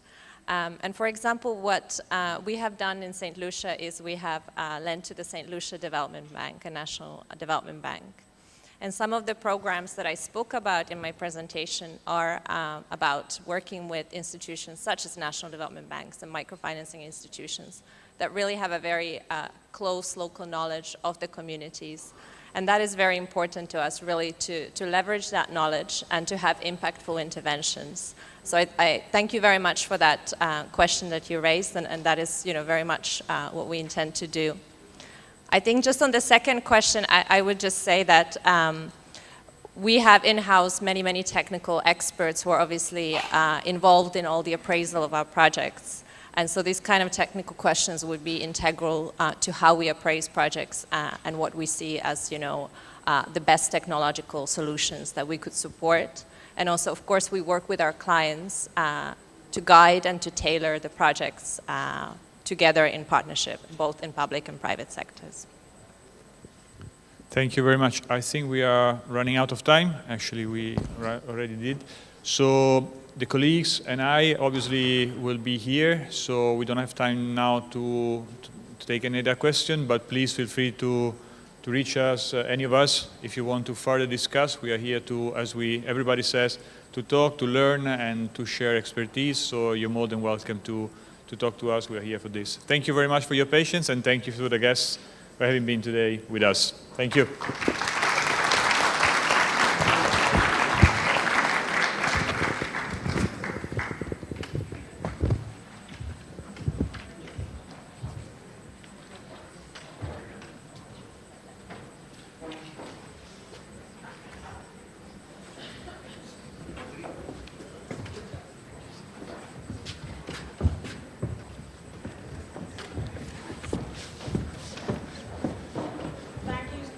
So much, Andrea, for keeping us on time. Good job, excellent. I think you deserve a prize for good typekeeping. So thank you so much. At this time, we want to take a coffee break, and then we move into our town hall meetings. So I'm going to announce those first. So you could take your coffee. You could take your coffee to the town halls immediately, and then we could move straight into the town halls.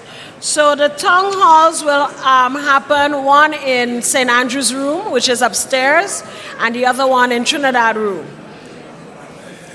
across the hall.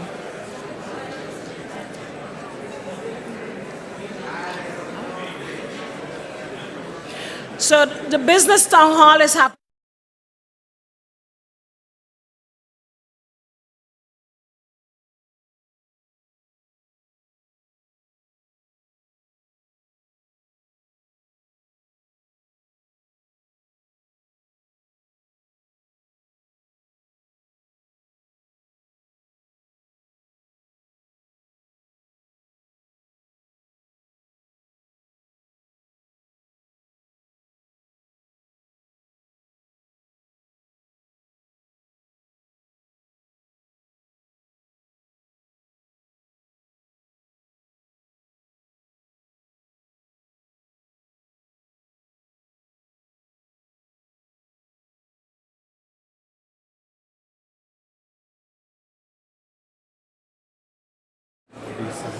where challenges have paved the way for incredible new ventures.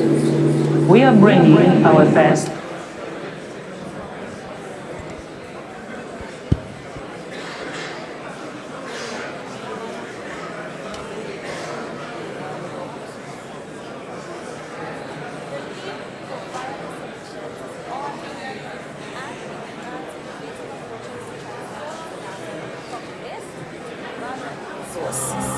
Imagine transforming it into biofuel, compost, or even biodegradable products. The potential is simply enormous. Together, let's explore sustainable.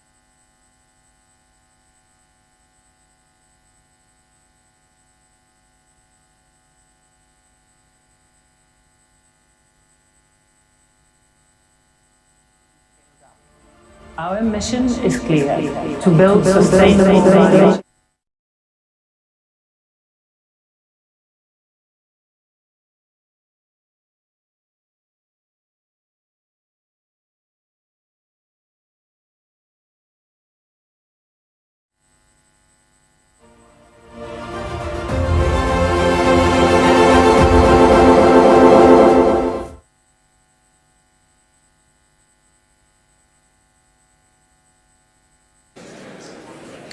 All right, everybody, 2 more announcements. So there are 4 town halls happening. There are 2 more town halls that I need to announce. The next one, the first one is collection and storage. And that's happening in the Grenada Room. The Grenada Room is over by the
Interpreters, are you hearing me?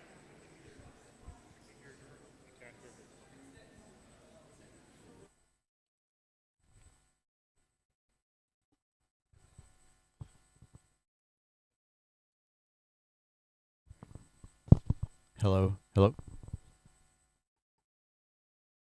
Hello? Hello?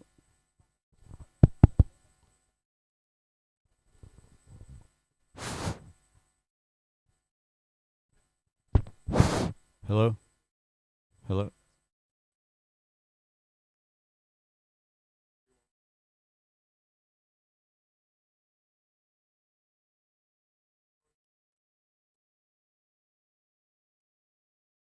Got it. Everyone.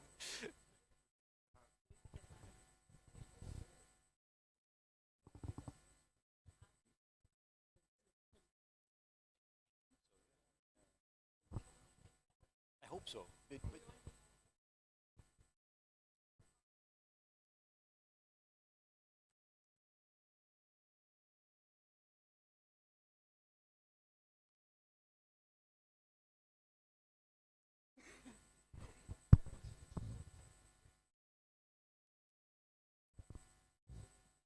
And so for the, okay, they're doing the PowerPoint. That's fine. So right now it's on, and you can hear me.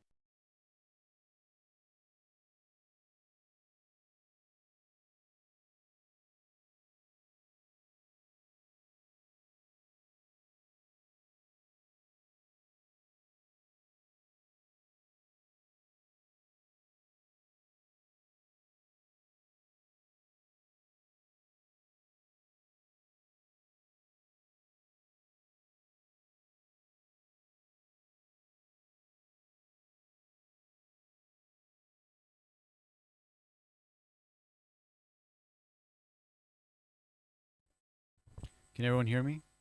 Yeah, awesome.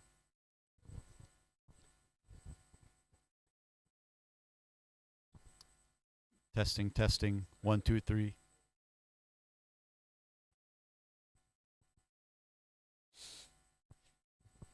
He can only hear you if you use the. So we'll pass it clean it in to use. Yeah. Yeah.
Okay.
trying to solve one more technical issue, which is the clicker.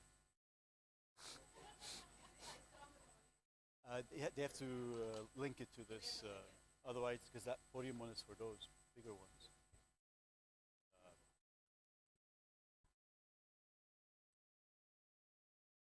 Coming.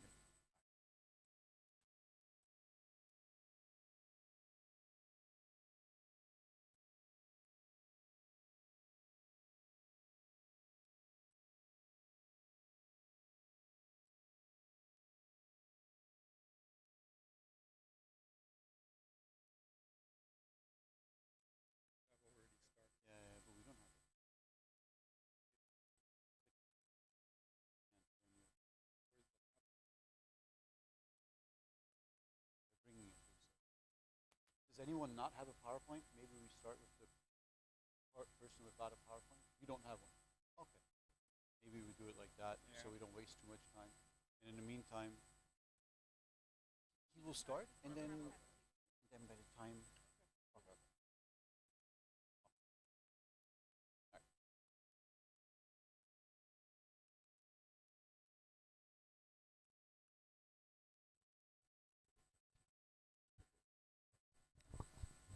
All right. Thanks everyone for joining us and for your patience until we figure out these technical issues. This is the energy session, so please come with it with a lot of energy, because right now it's before lunchtime, and of course it's a difficult slot to fill. I'm going to introduce myself, and then my co-moderator will introduce herself as well. My name is Etienne Kishishian. I'm a senior economist at the World Bank, and I work for the Finance Comparison Innovation Group. I'm leading work on SARGASSUM related to the value chain work, and energy, of course, is one of them as well. So let me pass it to Veronica. Thank you. I'm Veronica Navas, and I work at IFC. I work with the manufacturing, agribusiness, and services sector, and I work in the area of pre-investment. So we are interested in all these projects that require pre-feasibility studies, proof of concept, and early stage investments that that we're able to scale. So that's more or less where I come from. We can have okay.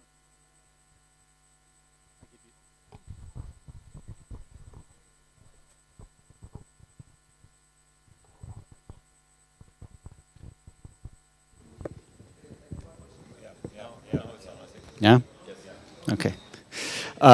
So why don't I quickly introduce the panelists, and in order, they will make a presentation, and then we will go into questions and answers. We have on the panel here Dr. Legina Henry from RUM and SARGASSUM. We have Benjamin Nestorovic from SARGASSUM Limited, Jake Keel from Foundation Punta Cana, Wolf Kruger, Dr. Wolf Kruger from Varoidin, Mr. Miguel Montesino from IENOR, and Mr. Alfredo Molina from TSWL Deloitte. Very nice to meet you. We have a very interesting panel. Why don't we get started right away, and then Veronica and I will have some questions for the panelists. Please keep your presentations to about 5 minutes, because we have a lot of presenters and we want to get through a lot of interesting questions here. So let's get started with Dr. Henry on RUM and SARGASSUM. The clicker, yeah. Here you go. All right. Hi, everyone. I'm Dr. Legina Henry, CEO and founder of RUM and SARGASSUM, which is a spin-off company from UE Cave Hill in Barbados. At RUM and SARGASSUM, we produce biofuel from rum distillery wastewater and sargassum seaweed. So the thing we're going after is scale. Around 800 dump trucks of sargassum arrive on the beach in Barbados on a bad day. And for our solution, we look at using rum distillery wastewater with this arriving sargassum before it arrives, ideally, as a biofuel feedstock. And I could tell you that number in tons if it becomes interesting. Let me see. Right. Okay.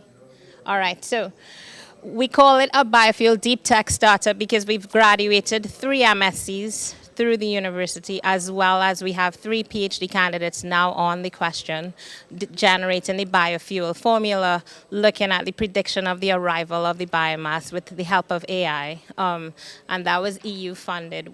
Right now, we're $450,000 US into our solution.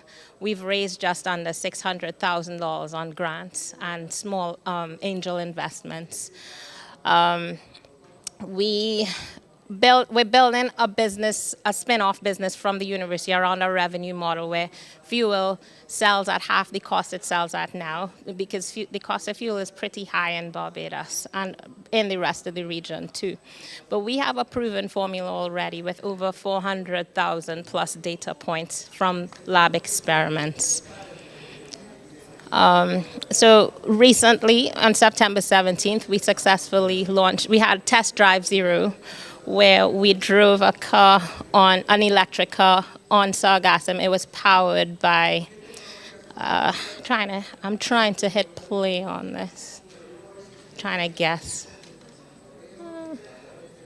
Okay, it was supposed to play my nice video from Test Drive Zero, so we had drones kind of looking at it. But anyway, yeah, sure.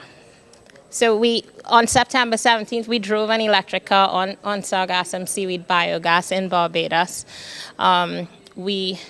Yeah, it didn't work. That's okay, it's fine.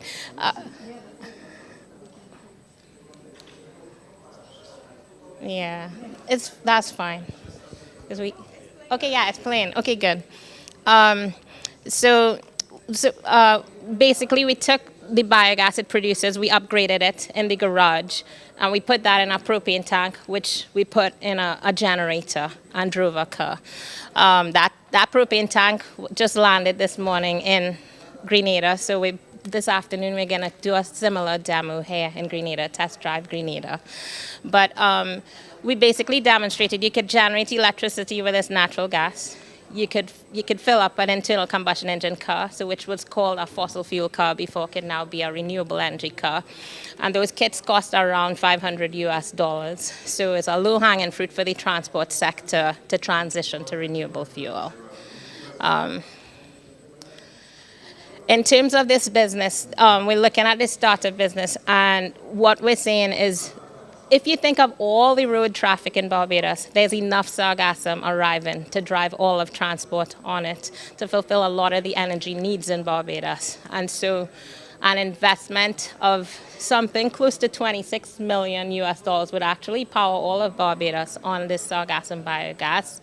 We're looking right now at beyond our prototype to have a small pilot where we provide biogas for driving for several taxis in the taxi fleet in Barbados. We have around 10,000 taxis in Barbados, and about 300 of them will profitably demonstrate how this solution can be an actual solution to arrive in sargassum. And again, for us, we're looking at scale. We love all of these solutions we've seen, agricultural, fertilizers, etc., but we think energy meets the solution at the scale of the arrival of this biomass. And so, yeah, that's basically where we see ourselves. In terms of my team, I'm a PhD in mechanical engineering. I'm trained at MIT. We have a former Microsoft senior data scientist as a co-founder. And then I have a strong team with various strengths. One of my team members, Dr. St. Bernard, is here at the conference. But we have a team with 6 PhDs, several other startup founders, MIT, Yale, Harvard degrees, and we all have a heart for our region, the Caribbean region, and seeing solutions generated here by people here that could help a global problem like sargassum. Yeah, and that's it. Thank you. Very much. Next we have Dr. Benjamin Hustovich. Sorry, guys. Thank you. You can get up if you want as well. And it's this one, right? Clicker.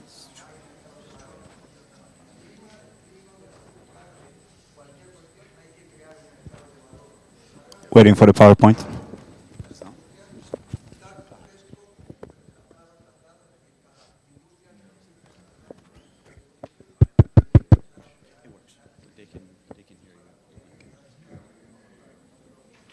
Sorry.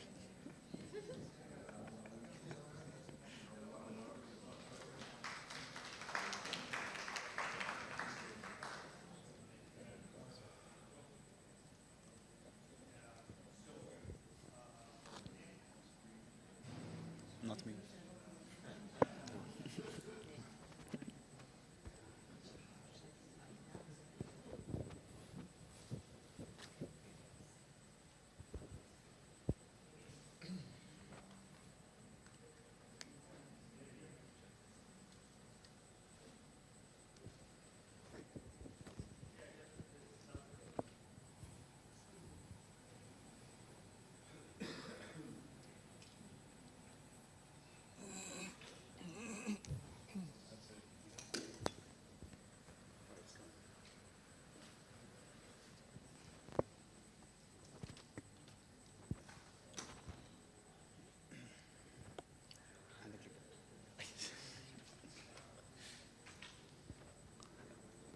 All right, thank you. Good day, everyone. It's a pleasure to be here speaking about this important issue and with such an interesting panel as well. My name is Benjamin Ostorich. I'm the CEO of the Grenadian company Sargass Limited, and we're here to talk to you about a bit what we've done, the validation of our technology, what we've seen working, and where we're going from now, and also Sargassum as the solution. So which other challenges are we solving by utilizing Sargassum? And where we see the business case for it. Then the importance of public-private partnerships and where we're standing right now in terms of that. And finally, the investment opportunity at hand.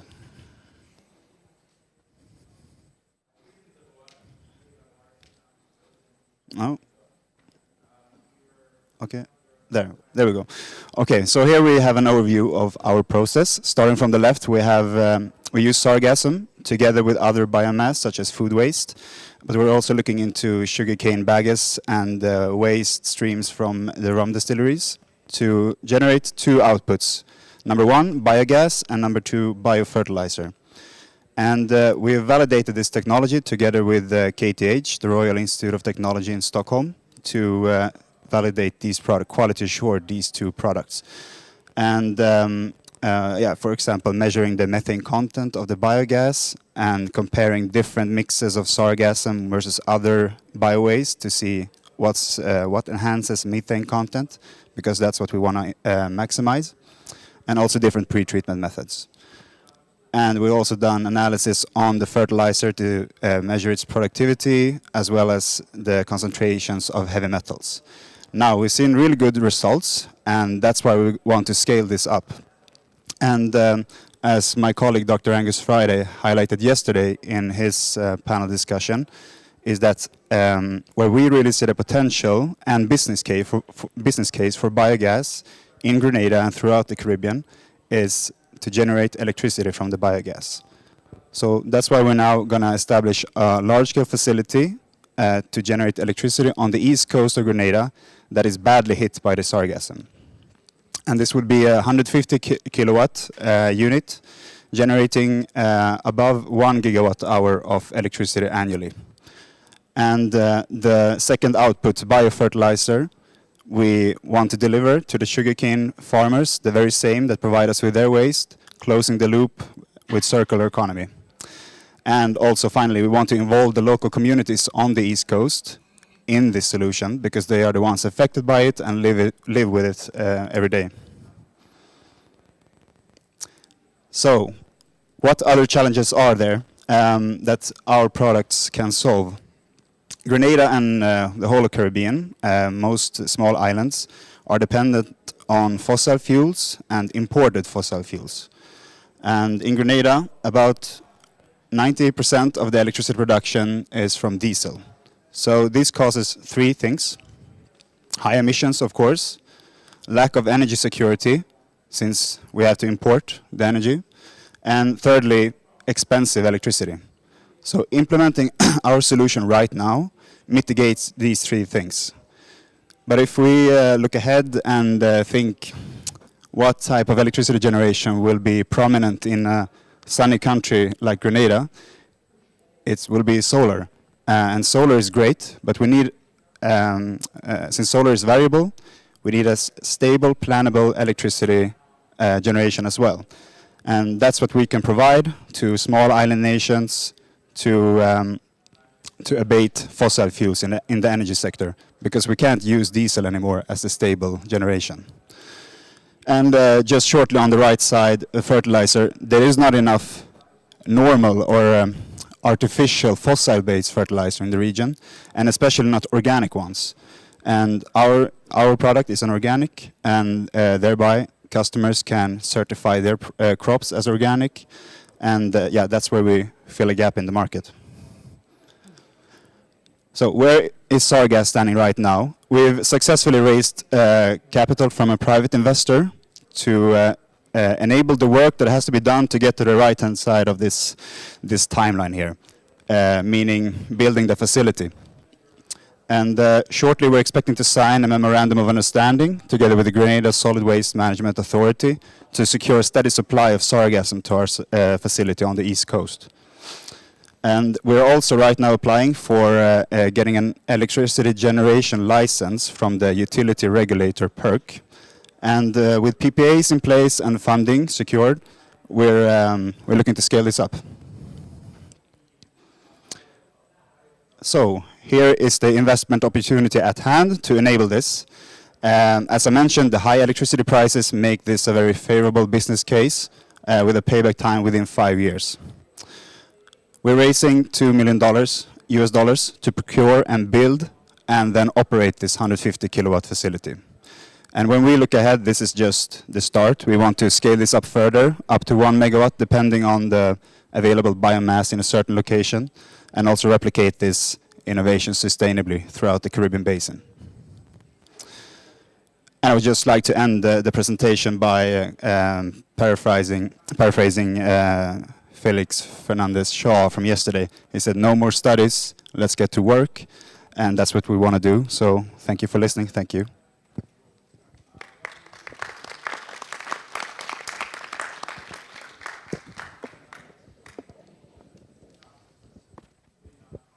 Thank you so much. All right. Jake, here's you. Why not?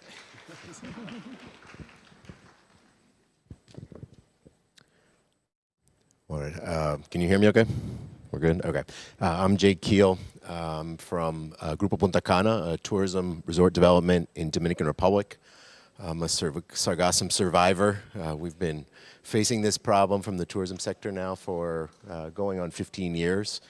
And our work essentially has been a reaction to this problem, and we've gone through many strategies of how to keep our beaches clean and keep our customers happy.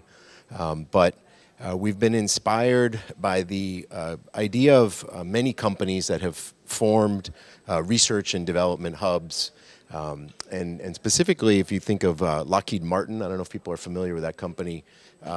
Early in their development, they created something called the Skunk Works, which was their development spin-off, and they took really smart people, took them out of the day-to-day business and had them work on new products and on developing solutions and for different challenges they faced. And I think one of their big outcomes was they came up with the stealth bomber. So we're trying to come up with the stealth bomber of Sargassum, essentially by partnering with smart people, by developing new products and services and using our company and our resort as a platform to test some of these different innovations and different technologies. So I'm going to show a video. I think kind of the imagery is pretty powerful of some of the experiments we've done and the direction we'd like to go. So what we're calling is the Punta Cana, this is, the past is actually in Spanish, so it's the Punta Cana Sargassum Solutions Accelerator, and the idea is to create a formalized structure where we can receive different proposals from entrepreneurs and be able to support their work both through business development, through technological testing, with our scientific team, through our foundation, and use our access to Sargassum, our access to the coast, land that we have as a resort, and then also some of our own experience dealing with Sargassum. So I don't know if you can hear this. Let's see if this works. Okay, I don't know if you can hear it, but I can. You can hear it on the speakers? Yes. It's on there.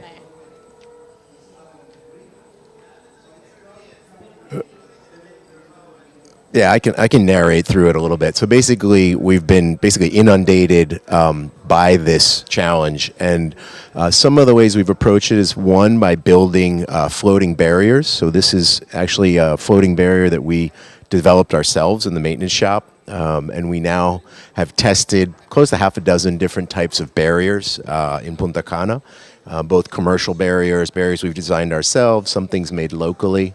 So now we have experience of how to install the barriers, which work, how to maintain them, how to replace them, how to respond in case of hurricanes, which barriers work in different places. We've also become pretty innovative in involving the local community in the installation and management of the barriers. So some of the imagery you see of the barriers are actually local fisher groups that have been trained and certified to assemble, install, and maintain these barriers. We've also worked on different collection systems. So this is a small scale system, company called SOS Carbon, you probably have seen around here. We've also worked with larger collection barges. We've done testing with a pump system made by Desmi. We've developed our own collection barge from local companies. And so we have a good sense of what works where and how, what's economically feasible and what's not, what you might want for different purposes. You know, not every single place is going to be exactly the same. We've worked a lot on beach cleaning. You know, this is something most people, you're trying to avoid beach cleaning, but it's almost inevitable in many cases. There's a lot of things that can go wrong when you're putting heavy equipment and tractors on the beach. You can cause a lot of erosion if you're not doing it right. And then we've worked with local partners in valorization. So this is a forced aeration system we worked in. This was funded by the German government.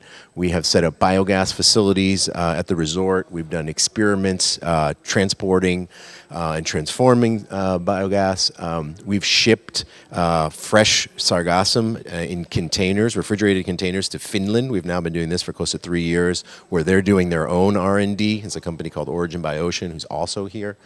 We've worked with a local university, turning it into biostimulants for the organic banana industry. And so essentially what we're proposing is that we have this unique ecosystem where we have a certain amount of support we can provide to entrepreneurs, different groups doing this work.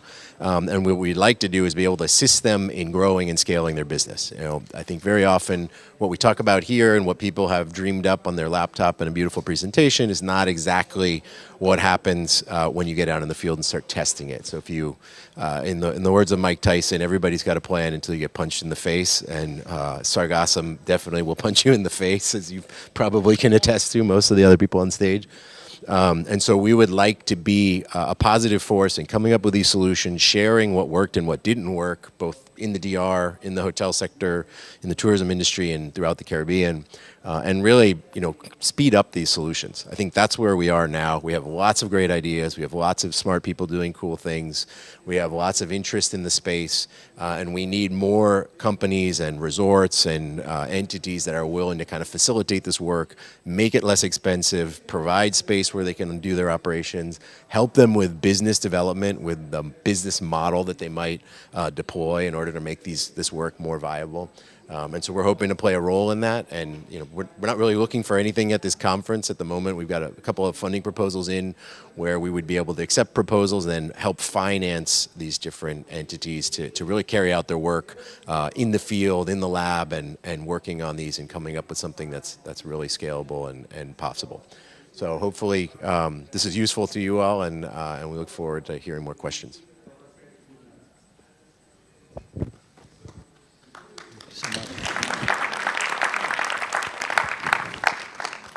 Thanks so much for that. Now a presentation from Dr. Kruger. I'll give you the mic. Thank you.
Okay, guten Tag, mein Name ist Rolf Krüger, ich bin CIO der Vajodin und wollte Ihnen heute unsere Technologien vorstellen.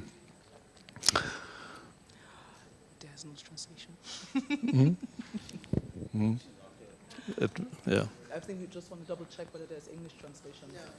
Okay, well in that case then I will take over the mic after his talk.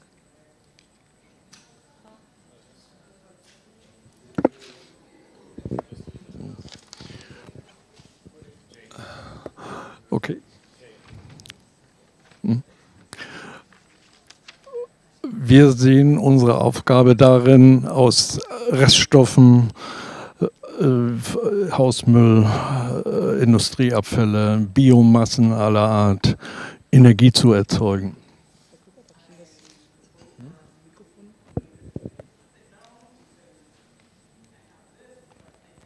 Die Simultanübersetzung, die funktioniert gerade nicht, das heißt, ich muss tatsächlich alles übersetzen. Ja, okay. Good day. I'm Rolf Krüger. I'm the CEO of Vajodin, a company based in Germany, and our main focus is to create energy from waste, and we use any kind of component. It could be municipal waste, it could be agricultural waste, a whole host of different components to create energy from waste.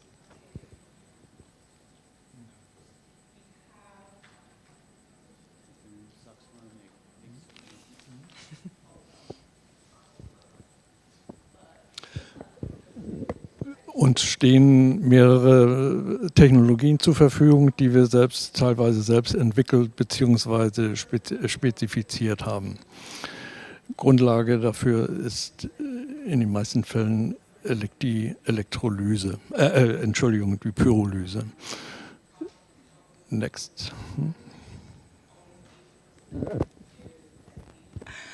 We have developed a range of different technologies, and the basis for most of these is pyrolysis, which essentially is a heating of biomass materials without the use or without oxygen.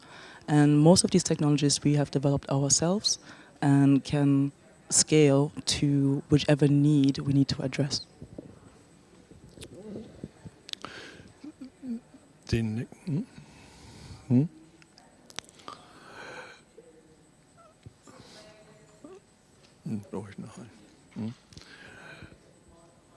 In diesem Fall, also für den karibischen Raum, haben wir uns mit drei Verfahren näher beschäftigt. Einmal, wie gesagt, die Verarbeitung von Hausmüll, von Siedlungsabfällen. Zweitens die Verarbeitung von Biomassen. Und drittens, die gerade speziell auf Sargassum bezogen, die Bergung, die Ernte und Aufbereitung, Transport und Lagerung von Sargassum. For the Caribbean region, we have focused on 3 particular approaches. We're looking at using waste from municipal waste, organic waste, and in this case, Sargassum as well, as this is the focus of the conference. Next.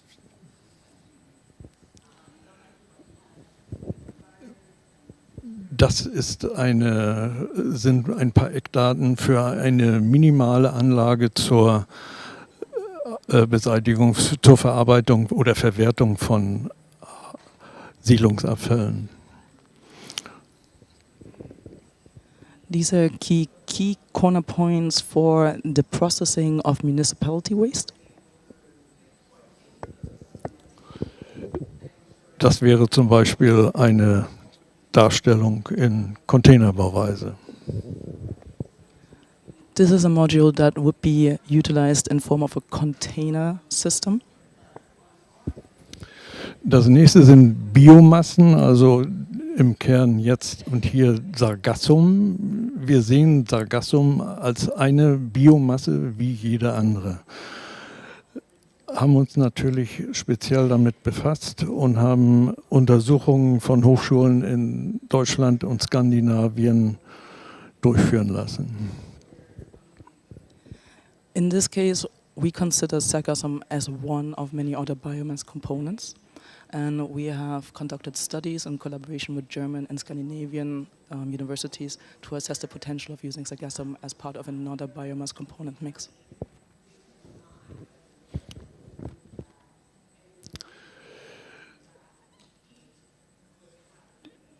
Das waren eben die Mindestanforderungen und hier ein Schema einer Anlage. What we were looking at were the minimum criteria for a facility.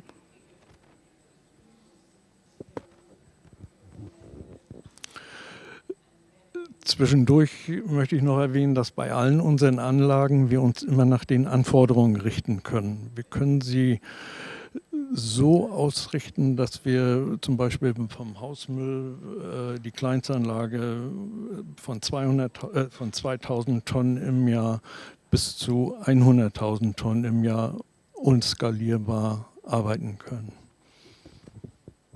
It's important to know that our systems are scalable and responsive to the need of the receiving environment. So we can process materials or biomass from as little as 2,000 tons to,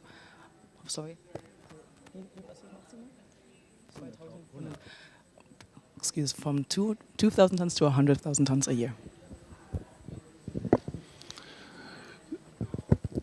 Ein Thema, das hier auch immer wieder angesprochen wird, und jetzt erst richtig zum wichtigen Thema wird, ist die die Aufbereitung und die Lage von Sargassum. Uns stehen 7 bis 8 Monate der Rohstoff nur zur Verfügung. Um wirtschaftlich arbeiten zu können, müssen unsere Anlagen aber mindestens 360 Tage im Jahr arbeiten. Das bedeutet, dass ein entsprechender Vorrat geschaffen werden muss.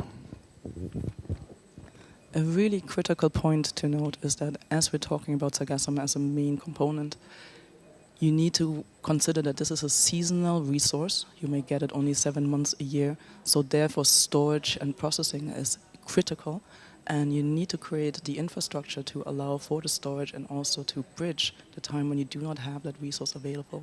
So therefore, while we're talking about collection in this the past 2 days, the facilities for processing or storage and processing are really important to consider and not to overlook.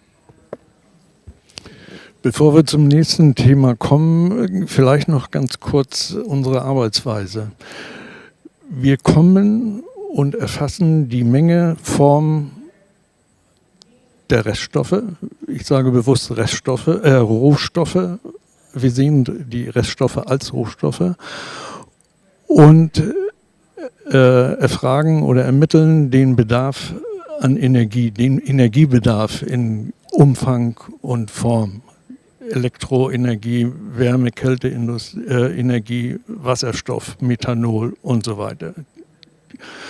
Und daraus entwickeln wir das notwendige Konzept und setzen das dann entsprechend um. Taking this opportunity just to note on how we proceed or what our philosophy process is in terms of developing these concepts. First thing that we'll do is we'll look at or assess the needs. So how much energy do we want to produce? What kind of products do we want to get out of it? Is it methanol? Is it cooling? Is it heat energy? And then depending on what the need is, we then will scale the concept. We look at the volume of biomass that's available, and that's how we will proceed to develop a concept that is befitting for the context. Ein wesentlicher Kern unserer Technologie ist, dass wir nach Bedarf produzieren können. Das heißt, wir können die Energie speichern und sind unabhängig und unterscheiden uns dadurch von Windkraft, Photovoltaik und anderen erneuerbaren Energien. Das hat sich als sehr großer Vorteil herausgestellt und ist eines unserer Alleinstellungsmerkmale. One of the great advantages of the system is that this is not intermittent renewable energy. We can store our energy, so we can supply depending on demand. And that's one of the really important aspects when you're talking about renewables, so it makes for a good base component to supply energy or whatever other products you want to create. Wir haben uns in der Vergangenheit speziell mit der Inselproblematik befasst. Das heißt, mit dem Ziel, aus den Reststoffen, die auf der Insel anfallen und entstehen, das so weit zu entwickeln, das Konzept zu entwickeln, um in mehreren verschiedenen Stufen die Insel so weit zu bringen, dass sie autark ist, energetisch autark ist. Das ist ein längerer Prozess, aber ein realistischer. We have looked into the problematics of islands for a long time, and the way we approach them is that the end goal is energy independence, and that takes multiple steps, multiple phases. So we'll look at especially the linkage of waste to energy as well. And so in multiple steps, you will look at how can we reduce, how can we reuse, utilize waste as a resource and help islands to become energy independent in the long term. Wie gesagt, hier nochmal einmal zusammengefasst, der ganze Prozess in mehreren Phasen. Hier haben wir jetzt 3 angesetzt. Wie gesagt, jeweils nach der vorhandenen Situation und nach den Bedürfnissen sind wir so flexibel, um die entsprechenden Schritte vorzubereiten und umzusetzen. And this just represents a quick summary. So depending on, as we said, the needs that we find, we can phase it. In this case, we're looking at 3 phases, and we will work with our partners to develop a concept that addresses their needs, what they are looking to achieve, and based on that, we then scale the appropriate technology.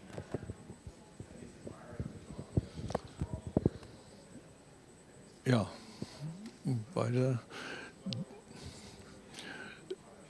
das war es eigentlich, was ich zu berichten habe.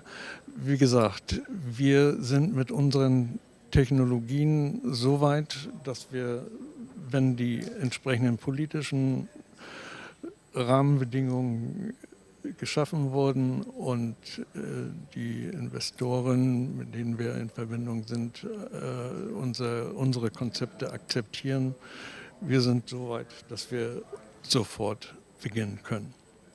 Okay, vielen Dank. So we are ready to go. We have a mature technology, and all we need really is political will, the funding, and once there's willingness, collaboration, and appropriate partners, this technology can be rolled out. So with that, thank you very much, and that's all I have to say.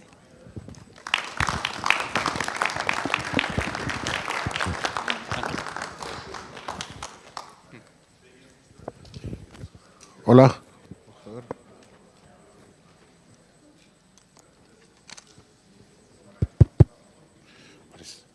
Okay. Thank you. Hola. ¿Sí? ¿Me escuchan? Ok, vamos a cambiar de idioma, hablamos inglés, hablamos alemán y ahora vamos a hablar español. ¿Sí? Somos una mesa internacional. ¿De acuerdo? Nosotros somos AENOR, vamos a presentar el estudio de valorización del sargazo, lodos y RMS, que son residuos de manejo especial. A nivel industrial lo hicimos en Cancún, lo hicimos en Quintana Roo durante un año. ¿Quiénes somos nosotros? Vamos a ver.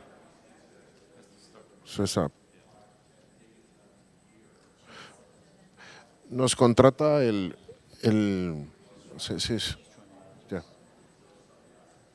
Nos contrata el gobierno de Quintana Roo porque pretende ser una solución para el 500,000 de toneladas anuales que les llega el sargazo. ¿Sí?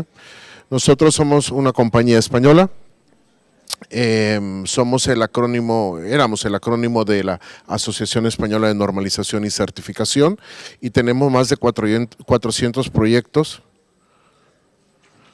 de créditos de carbono certificados, y por eso ahora que estábamos escuchando las exposiciones de los expertos, muchos de sus proyectos pueden entrar en esto y eso da una mayor viabilidad económica, ¿sí? Entonces, con estos 400 proyectos desarrollamos el nuestro, poniendo primero los 3 pilares. ¿Cuál es el impacto? ¿Qué es lo que debemos de solucionar con el sargazo? Es el tema del turismo en México. Hay un estudio del Banco Interamericano del Desarrollo que dice, luego de un estudio de 2 años, que se pierden aproximadamente $1 billón por el turismo.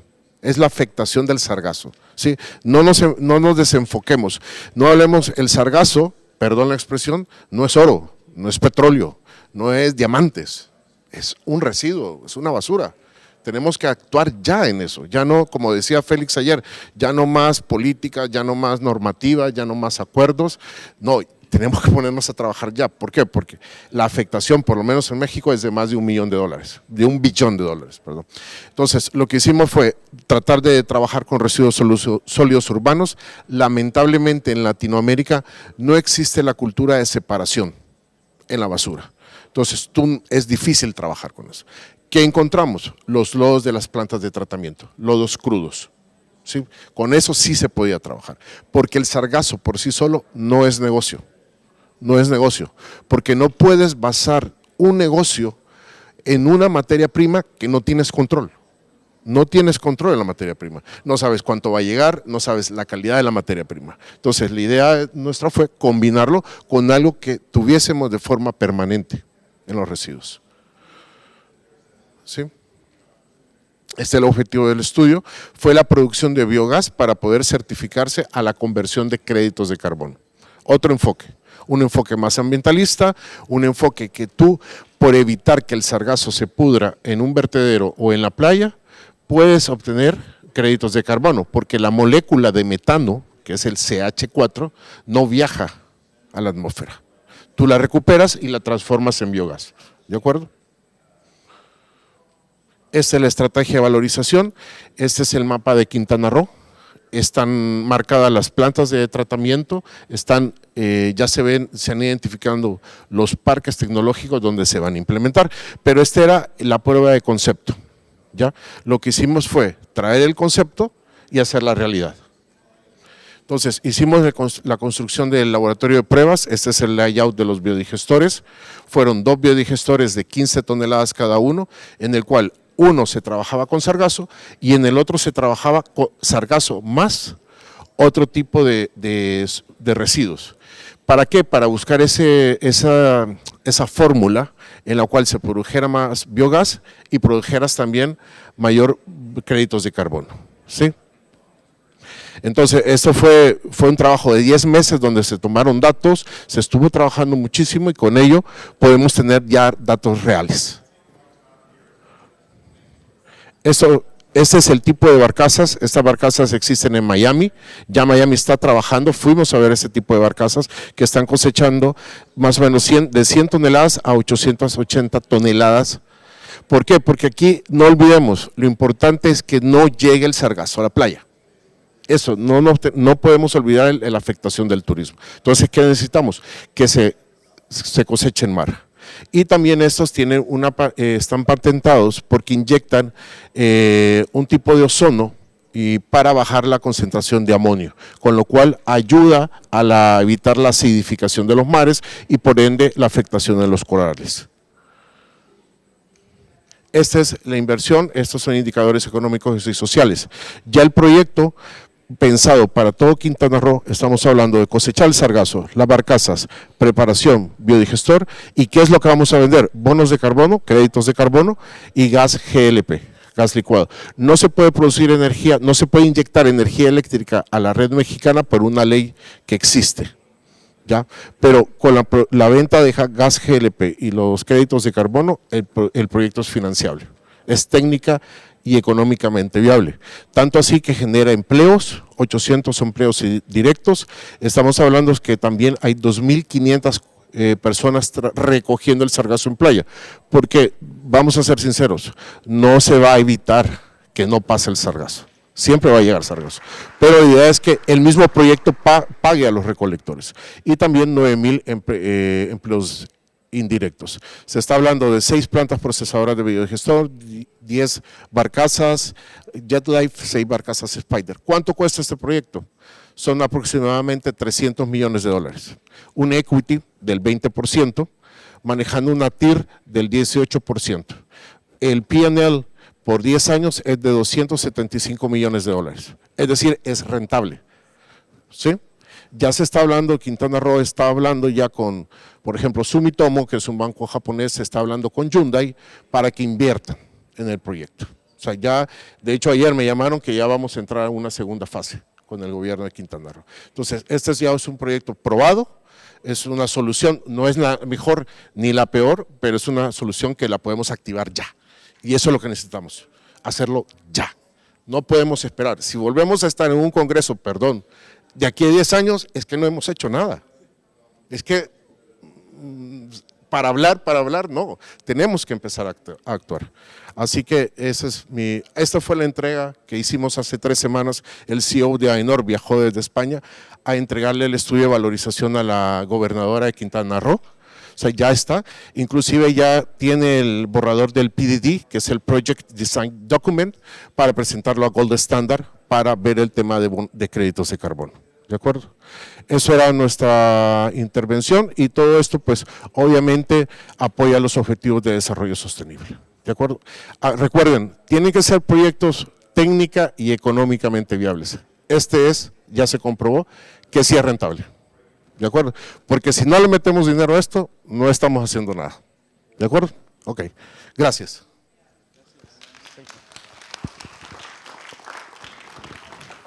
And now in French or Chinese, or which one?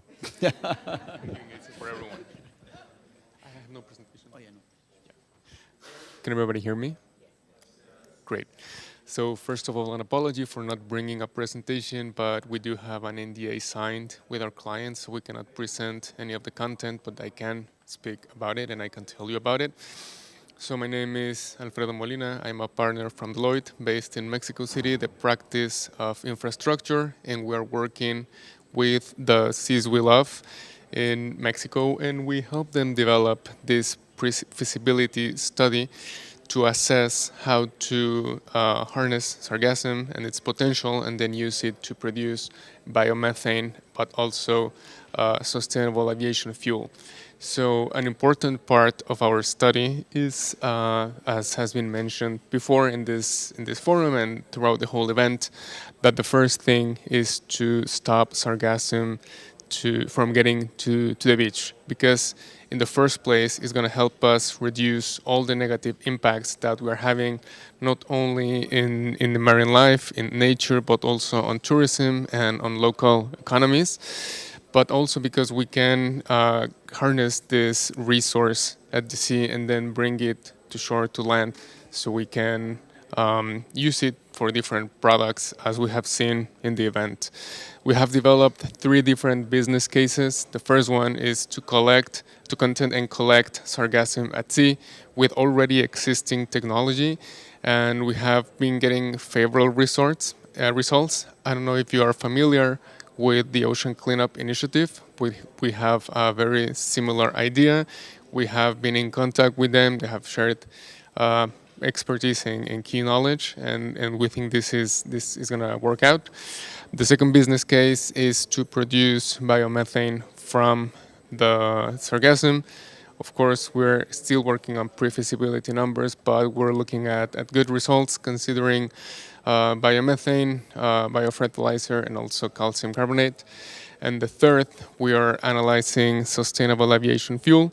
And an important note here is that our business case does consider the requirements by CORSIA to actually consider it sustainable aviation fuel and to be able to commercialize it not only locally but also internationally.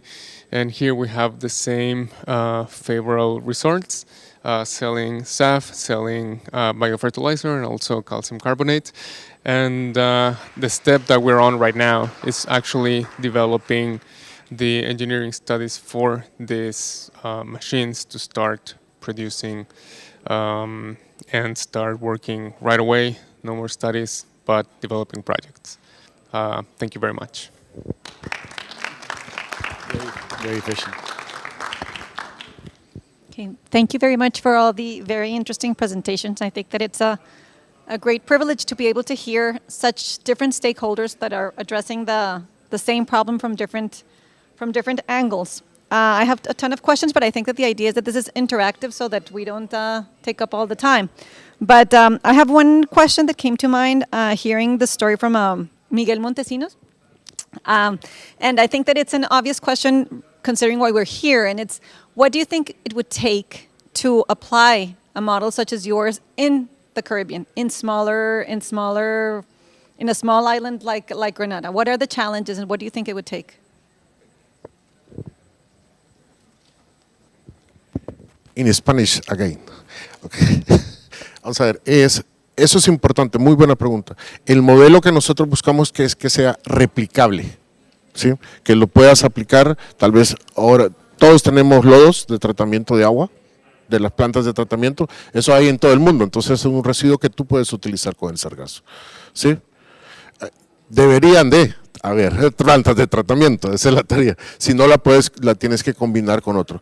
Hay algo importante, nosotros cuando arrancamos el proyecto, por ser un organismo de normalización, basamos en soluciones que estuvieran normadas, ¿de acuerdo? Por ejemplo, si hablamos de productos de construcción, sin menospreciar, pero va a ser complicado que esté normado, ¿sí? Y un constructor, un edificio, va a estar complicado que le metas un material que no esté normado, ¿de acuerdo? Y por eso es que en el proyecto buscamos esa replicabilidad a través de la normalización, porque si tú normas los créditos de carbono, por ejemplo, eso lo puedes hacer en cualquier parte del mundo. El gas GLP lo puedes hacer en cualquier parte del mundo. Entonces, para el Caribe te da una solución bastante interesante. Bastante. Entonces, lo que buscamos con el modelo es que sea replicable en cualquier parte del mundo para el tema de sargazo. Should we go to the audience? Or? So I have questions, but I think the way we'll do it is we'll go to the audience, and if you guys don't have any questions, then I will ask questions, and everyone can answer, or anyone can answer, but keep it extremely short, right? Keep your questions short and your answers short as well. If you want, please say your name and where you're coming from, just so we know the context of your question. Thank you very much. Spencer Thomas from Grenada. Just two quick questions. How do you categorize the major hurdles, the major risk, and the major concerns with those very fantastic examples? What are those major ones? And secondly, how do you close the loop with the heavy metals? Because you mentioned closing the loop. We need to get some concerns about closing the loop on them heavy metals. Thank you. Okay. Who would like to take this one first? All right.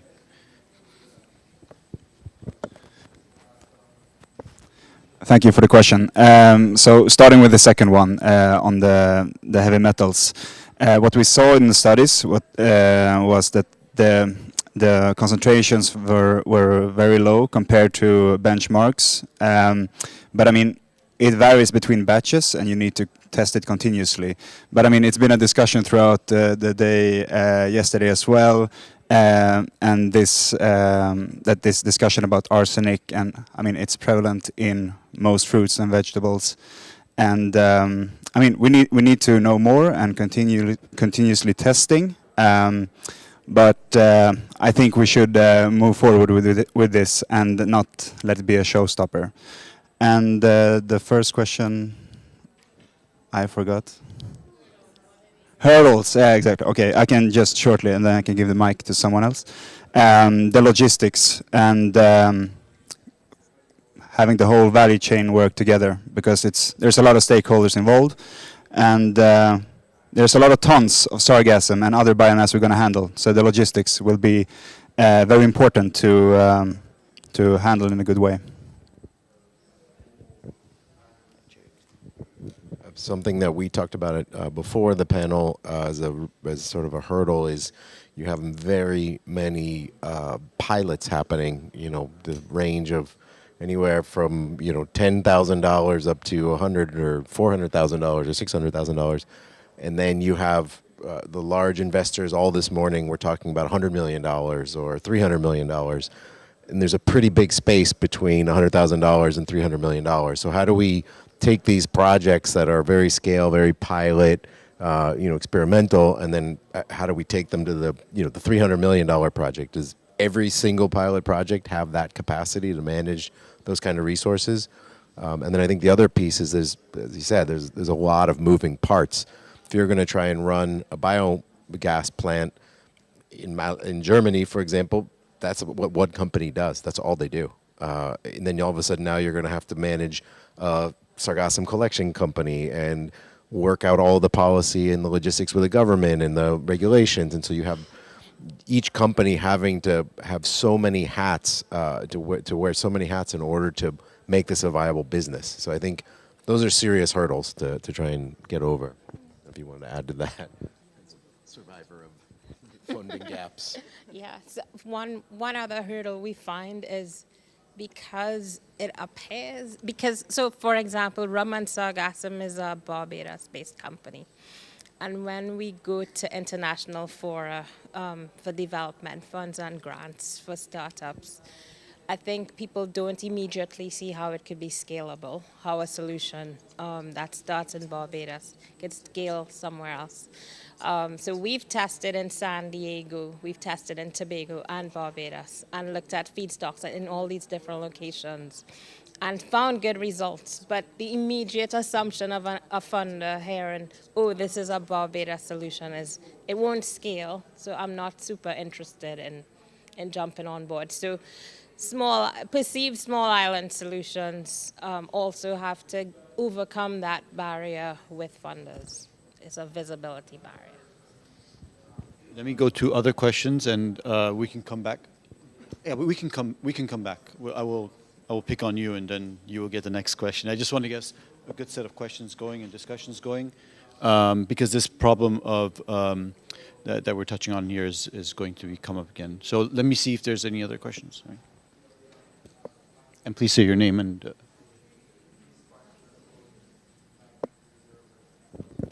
Hi, thank you. Camille Michel, I work with a consultancy firm based in French Guiana, and I just wanted to hear the thoughts of a very impressive panel here on how would you see coupling energy production with another process that could bring more value added into the process, just like carbon credit, for example, but maybe pharmaceuticals or bioplastics, very specific products, and that could also help intake the sheer volume of sargassum. Thank you very much.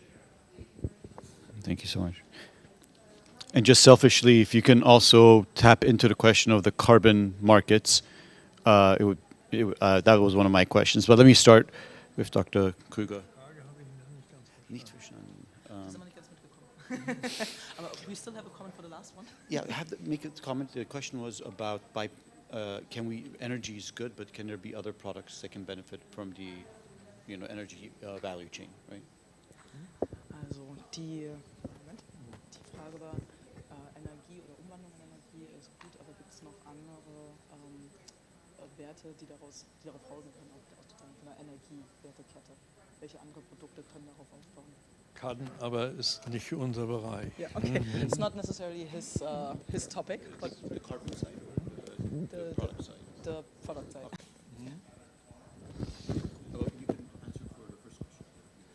Wir können auch auf die erste Frage eingehen. Ja. Vielleicht ein paar Sätze zu der vorherigen Frage, zu den Hinderungsgründen, Problemen, was auch immer auftritt. Ich will den Kollegen recht geben, es ist immer wieder das gleiche Problem. Es muss sich das Bewusstsein durchsetzen, dass Sargassum kein Problemfall, sondern ein Rohstoff und ein hochwertiger Rohstoff ist, der auf dem Meer geerntet werden muss und schnell und zügig verarbeitet werden muss. Technologien gibt es ausreichend. Biogas, Pyrolyse und. Es muss einfach das Bewusstsein sich bei Investoren, bei Banken, in Regierungen durchsetzen, dass man sich zusammensetzt und Lösungen findet und kurzfristig anfängt. Coming back to the previous answers, so Dr. Krüger seconds everything that was said by the panel, and he wants to highlight the fact that there has to be a paradigm shift in how we look at sargassum, not as a problem, but as a resource. We have to treat it as such. And therefore, it's paramount that investors, that governments, banks really understand that they have to come together and they have to fund these projects quickly. And one of the important aspects is, in order to make the most of this resource, it has to be harvested at sea. It has to be brought at in the shortest path to the next location for storage and processing. And then you can start talking about all the other products. But the infrastructure and the funding and the enabling legislative framework has to be paramount to enable all of these things to move forward, and quickly so. Vielleicht noch einen Satz. Sorry. Alle, ob Insel oder andere Staat, jedes Land, jede Region hat ein Energieproblem, ein Abfall- und ein Energieproblem. Nur ich will dieses an einem ganz einfachen Beispiel demonstrieren, wie einfach es sich lösen kann. Mit einer Anlage mit 2 Modulen würden wir 48 Tonnen Trockenmasse verarbeiten. Damit bei einer Kapazität von 1,9 Megawatt. Daraus würden wir mehr als 15.000 Megawattstunden im Jahr produzieren und damit 6 Millionen Liter Diesel ersetzen. That was a lot of numbers for me to remember. Okay, I will try my best.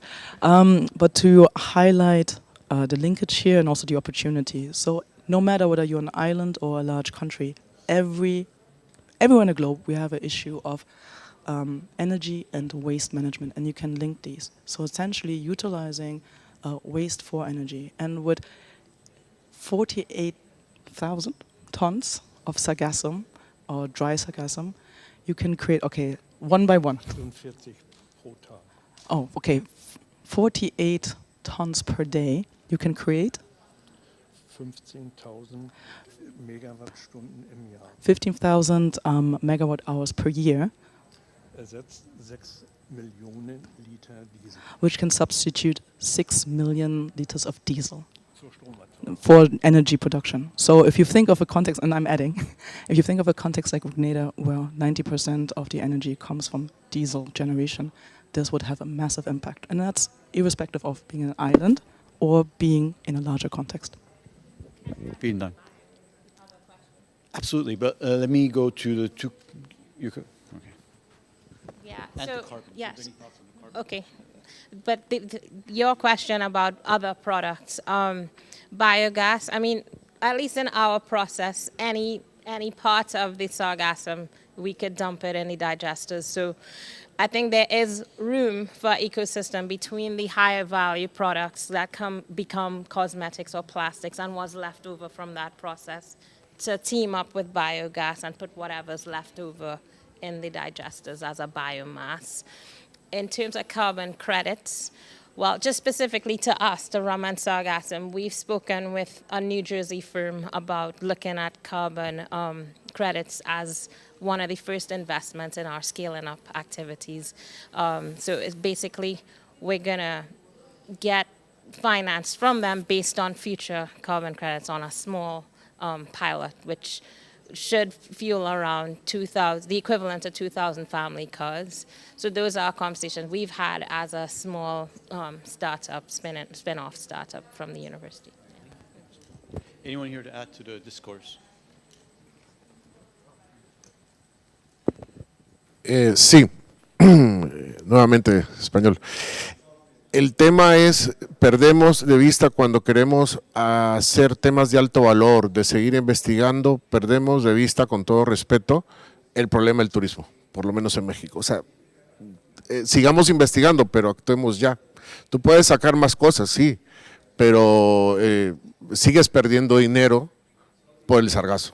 O sea, seguimos investigando, pero ¿y cuándo? La pregunta es ¿cuándo vamos a actuar como lo están haciendo en Dominicana, que realmente ya están haciendo acciones? ¿Sí? O sea, yo creo que muy a manera personal, paremos un poquito ahí y pongámonos ya a hacer planes reales, porque la afectación ambiental y económica es muy fuerte. O sea, seguimos y la alguita sigue flotando por ahí y ahí está. Y hay que hacer algo.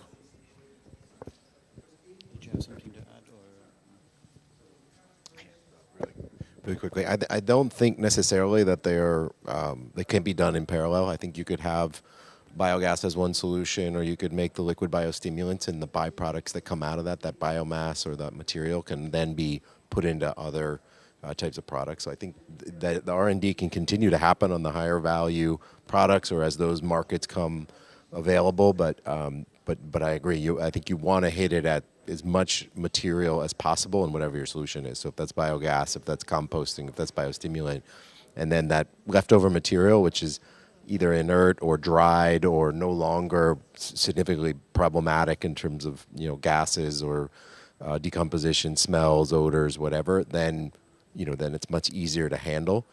So I think those processes can happen kind of simultaneously, and I think they will have to happen simultaneously. There was a really nice graphic yesterday of, I think it's from one of the IDB studies, of a piece of sargassum and then arrows in all directions of all the things it can be turned into. I think in every island it's going to be a little bit different, or every situation. In Mexico and Dominican Republic, larger scale, greater access to transportation, export, manufacturing. That might be more possible for sort of the larger scale industrialization projects. And then there might be other small islands where they take it on in a different way. So I think it's not going to be one size fits all. It's going to be customized to each situation in each island. I think that's just a reality of this problem. And when we try and force one solution on sargassum for every place, that's when it becomes really problematic. Thank you. So I have another question that relates to the role of the government. In separate conversations, I see that the role is different in Quintana Roo, in Dominican Republic, and as we think about the role that it should play in the Caribbean, I would like to hear your thoughts in terms of what are the models that you think would work, and what is the role that the government should play in this process. This is for everyone.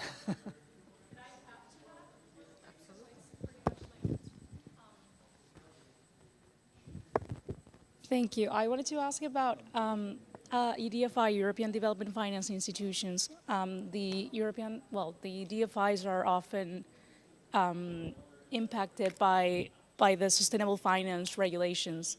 So I would like to ask you, in conjunction to that, like just on regulations, are you seeing, and I'm thinking about that offtake being, for instance, jet fuel or substitution. If you've looked into that, I mean, the aeronautical industry is a highly regulated one, and that's just one example. How are regulations, both on the national regulations or like the international standards and regulations, certifications, like is that impacting your proposition, and how does that play out with the government role in it, if that connects? I don't know, it connected in my head, but yeah, just up to you.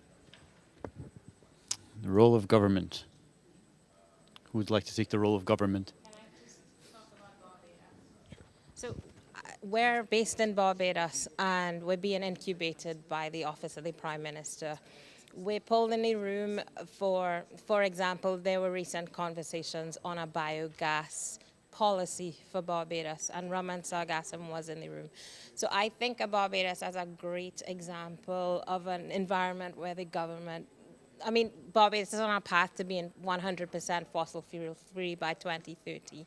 That has helped us to get funding and support. So I think if you can look at each island context as completely different, because it is. Trinidad is vastly different from Barbados. And so from island to island, the governments have different attitudes about energy and about renewable energy. And I think where we're positioned it's been very beneficial as a startup, getting support to us, and even being in the conversation around policies that will help our business. Yeah, because I remember when I first started working on islands, the energy regulations were the main barriers for any kind of renewables, waste energy. So I was wondering what the experiences were here on that. Yeah, I can add to that. So in Grenada, there was a monopoly for generating electricity until 2016. So it has recently opened up for private actors.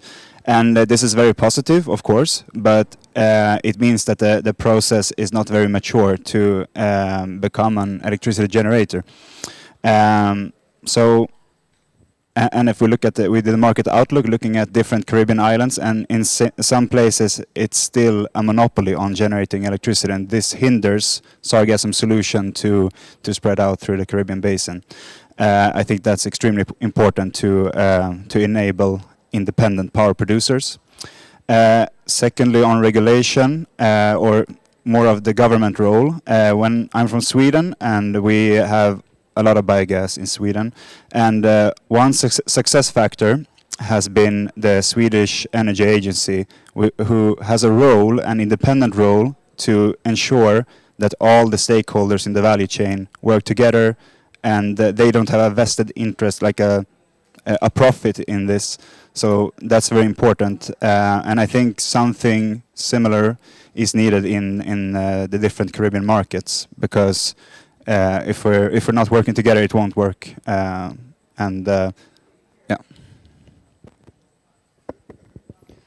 Yeah, so I think that the role of the government is crucial in this situation, but I think it's gonna depend on two things. First of all, which stage of the value chain we're talking about, because the government is not gonna have the same role when we're talking about collecting sargassum than when we're talking about processing it, and when we're talking about using it, for example, to generate electricity.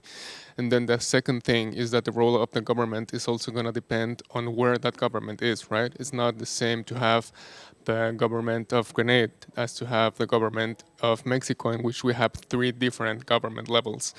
But still, the main thing that the government can do is facilitate with regulation, licensing, permits, and especially bringing together the innovations, the projects, the solutions, and supporting them and backing them up with the financing institutions so they can actually execute the projects. Did you want to add for the government? No, sorry. I'm a director at Sargass. Our CEO is on stage, but just wanted to add that, you know, as the experience we've had in Barbados, the Prime Minister himself has actually been quite helpful to us, just to get through the process of getting, you know, some basic tax concessions in place, and so. But it's informal.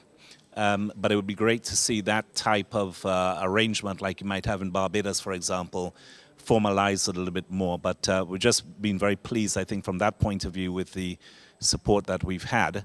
And I think governments can also help with other things. So, for example, if you've got agencies that deal with solid waste, for example, you know, around the logistics, I think that's where governments can give a little bit of a push to say, you know, let's see how we can, you know, move things forward. So I think those are a couple of the areas in which governments can be helpful. Thank you. Let me go to a question here. Yeah. Name and organization. Thank you very much. My name is Clemens from the German development agency GIZ. First of all, I'm very happy that biogas is again on the table, right? We've been trying to support biogas in Latin America and the Caribbean for the last 15 years, and we had some success in Mexico, Brazil, or Chile. In the Caribbean, it was pretty much ignored, and suddenly the topic of sargassum pops up, and biogas on the table, and we're very happy about that. Coming to public policy, yeah, we think that biogas needs a lot of public policy when it comes to licensing, when it comes to a topic that hasn't been tackled, that security on biogas plants. In Germany, we have around 9,000 biogas plants. Accident can happen, so really want to look at safety standards on biogas plants. Next thing is, in the Caribbean region, there's no regulation for organic fertilizers, right? You really need to do that in order to avoid things you don't want to have afterwards when using the digestate. Next thing, it was mentioned by the regulators. Some countries in the Caribbean, you can actually feed in electricity, like in the DR. There's a special feed-in tariff for electricity produced out of thermal or anaerobic digestions. But in other countries, like you mentioned in Grenada, it's not yet defined, right? So it's a long process, biogas is not an easy technology, and I also wanted to say you need project developers. We don't also see that hotel chains themselves are getting into operating biogas plants, right? So you need project developers, and you need development banks, right, that are really investing in the technology where they actually in the past did not want to invest, right? The investments goes into photovoltaics, so wind, and the threshold for investment in biogas is much lower than most of the development banks would like to invest, right? So if you look at plans, I would say in between 5 million and 10 million euros, that's usually an amount that should be tackled by national banks. But biogas without public policy will be very difficult. Thank you for that. Anyone here from the tourism sector? See, nobody. It's surprising, no? The number one consumer of the energy, not number one of the top consumers of energy, one of the top investors in SARGASSUM solutions, and they're not here. One, great. So, great. It would be great to hear, this is a question for me, what role does the tourism industry have? Because if you find a solution for the energy side, you're probably doing a lot of favors to the tourism side as well. So what involvement have you had? Have they been contributing? And what role can they play as an association or an organization, like an organized body, to help improve the kind of the use of energy, SARGASSUM in the energy sector? So I don't know if anyone wants to, maybe from Mexico, we probably have some good examples, or elsewhere as well. I think going back to the question of the role of the government, I think it's tied a lot with the tourism industry. I think our experience in Dominican Republic is one of the best roles for the government is just not shoot yourself in the foot and create rules and regulations that become obstacles for progress and disincentivize investment and development of projects. And in the tourism sector, we are the sort of front lines in many cases of the SARGASSUM crisis. Like, it's the first area that responds, not necessarily the best response in many cases, but we're also often the first stop for entrepreneurs and innovators that are looking for funding. And I think sometimes the hotel developers, one, are not in a position, they're not finance banks, they're not foundations, they're not philanthropy, and they have this kind of oncoming procession of different solution providers, and so they don't have the capacity to sort through it all. They're already spending a fortune dealing with SARGASSUM, so they're not necessarily in the mood to invest in R&D in many cases. And so what many of them have done is they assume it as a line item, as I think someone mentioned in one of the panels this morning, and just said there's pool costs, there's landscaping, there's beach cleaning, and now there's SARGASSUM, and they outsource those costs. And then and that doesn't always lead to the best solutions. It doesn't lead to the best things for protecting beaches or protecting coastlines. So I think there needs to be a better integration with financing institutions, with the approach that many of the innovators have. And the hotel sector, they really, much of the response, for example, I'm sure in Quintana Roo, because it's been the same in Dominican Republic, they just made nicer pools. And they put slides and water parks in the hotels. And so when there's SARGASSUM, people just go to the hotels. They go into the pool and they give them free drinks at the pool or whatever. And so I don't think that's like a long-term response. But I think in many cases there hasn't been a good response from the sort of SARGASSUM space. And so many of the hotels have just ignored this kind of meeting. There's been so many meetings, there's been so many efforts, there's been so many things that have led to really nothing. 15 years into this problem, many of the hotels don't even want to talk about it. We talked to our hotel association, there's a national cabinet with the Ministry of Tourism. You can't get the Minister of Tourism to talk about SARGASSUM. Even though he's been named by the president as the head of this National Commission on SARGASSUM, he's like, I'm not going to sink my career talking about something that's a loser of an issue. And so, I think it's a big challenge to tie tourism to this problem by itself. I think these hotels are not going to take this challenge on. They're not going to face up to it. I think it's up to us to create an enabling environment where we're going to create the solutions and the hotels just jump on board. Anyone else have insights on that?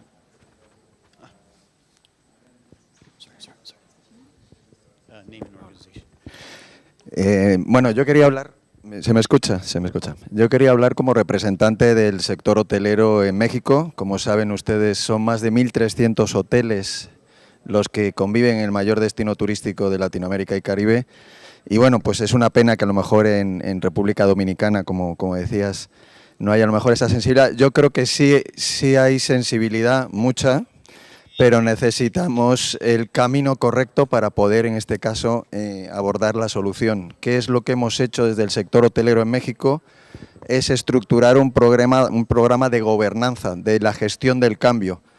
Son más de 130 millones de dólares los que el sector hotelero está gastando en una operación irrecuperable por el hecho de la recolección y la puesta a disposición en el lugar que nos indican de más de 500.000 toneladas que podemos recolectar cada temporada y que no tiene ningún uso, porque ahorita se considera un residuo. Nosotros en ningún caso consideramos el sargazo un residuo. De hecho, no tendría sentido este evento si la conclusión es que es un residuo que no se puede valorizar. Tenemos muy claro que se puede valorizar. El sector hotelero está apoyando la iniciativa de The Seas We Love, que es una iniciativa que lo que quiere es la gestión del cambio, es cómo convertimos este residuo en una oportunidad, primero para que los hoteleros dejen de tener que invertir, bueno, no invertir, gastar más de 130 millones en algo que no sirve, que no tiene ninguna posibilidad de salvaguardar la región, porque la región se está muriendo y eso es principal. Si tú le quitas el atributo del motor del turismo, le estás quitando el motor de desarrollo y bienestar de toda la región. Y por lo tanto sí somos muy conscientes desde el sector hotelero, es decir, el sector hotelero, las asociaciones de hoteles, que son 7 asociaciones las que están en México, les puedo asegurar que son absolutamente conscientes de la problemática y por eso nos hemos motorizado, nos hemos estructurado en poder gestionar un proyecto de contención, recolección, transferencia, logística de transferencia, tratamiento y valorización. Es decir, vamos a acompañar, pero el hotelero necesita certidumbre y por eso estamos con el Gobierno federal viendo a través del Instituto Mexicano de Investigación en Pesca y Acuacultura cuáles son los permisos para poder salir a recolectar en alta mar y poder poner un mercado de valor, porque el primer producto para valorizar es el sargazo.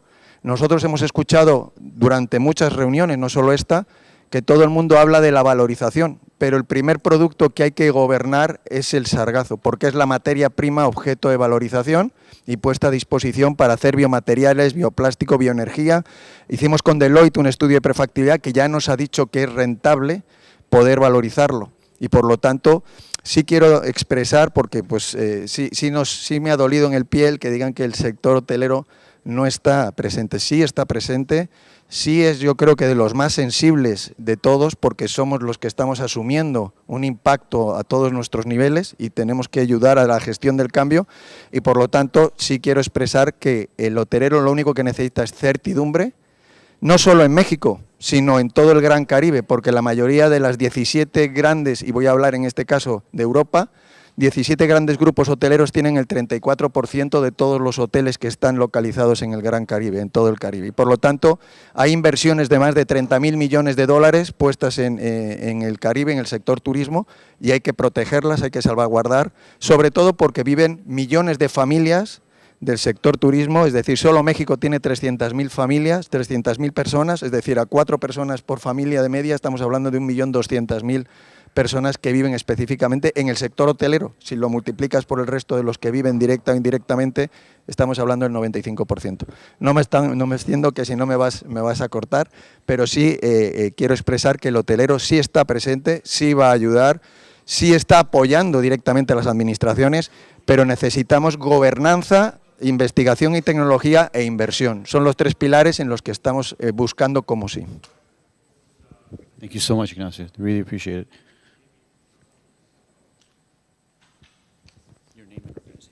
So, Claire Morrow from Ocean Spirits, Grenadian turtle-focused conservation group.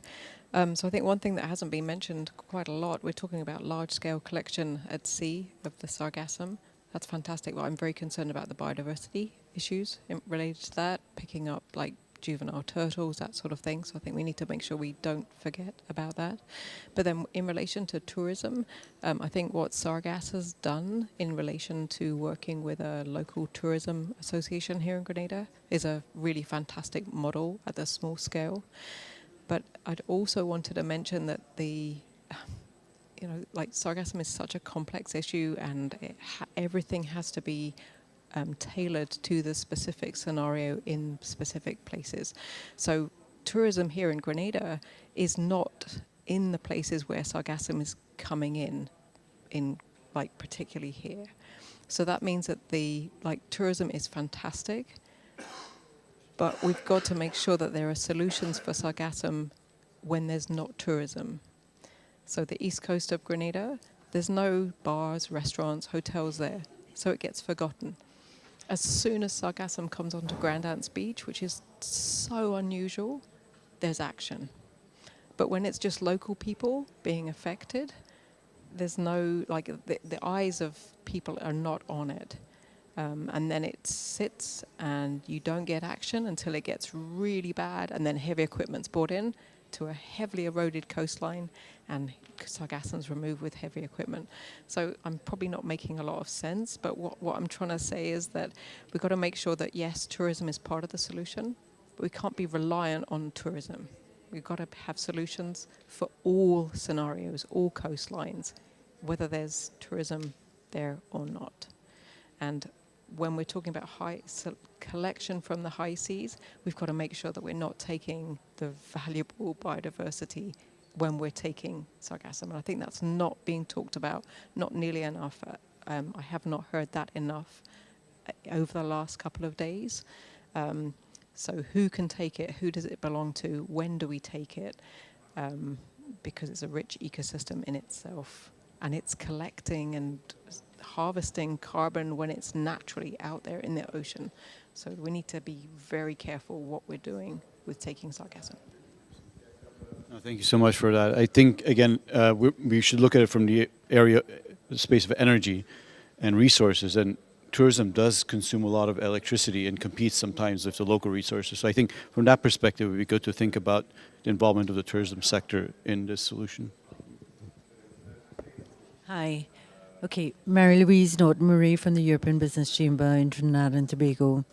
Yesterday, firstly, this is my first Sargassum conference, and yesterday I had the impression that the level of the raw material was a bit of a concern. And, it's maybe seven months out of the year you may get sargassum.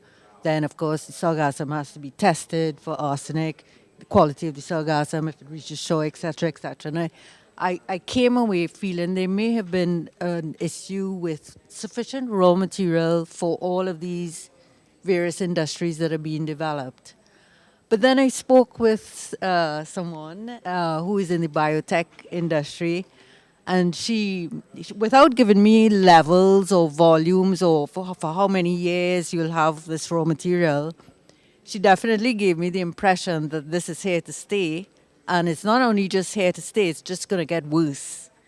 Okay, so I think with information regarding the amount of sargassum and for how many years you're going to have sargassum, that should be sort of a catalyst for particularly for biogas, I would imagine, because the volumes of sargassum that you have to use in biogas would be really, really significant.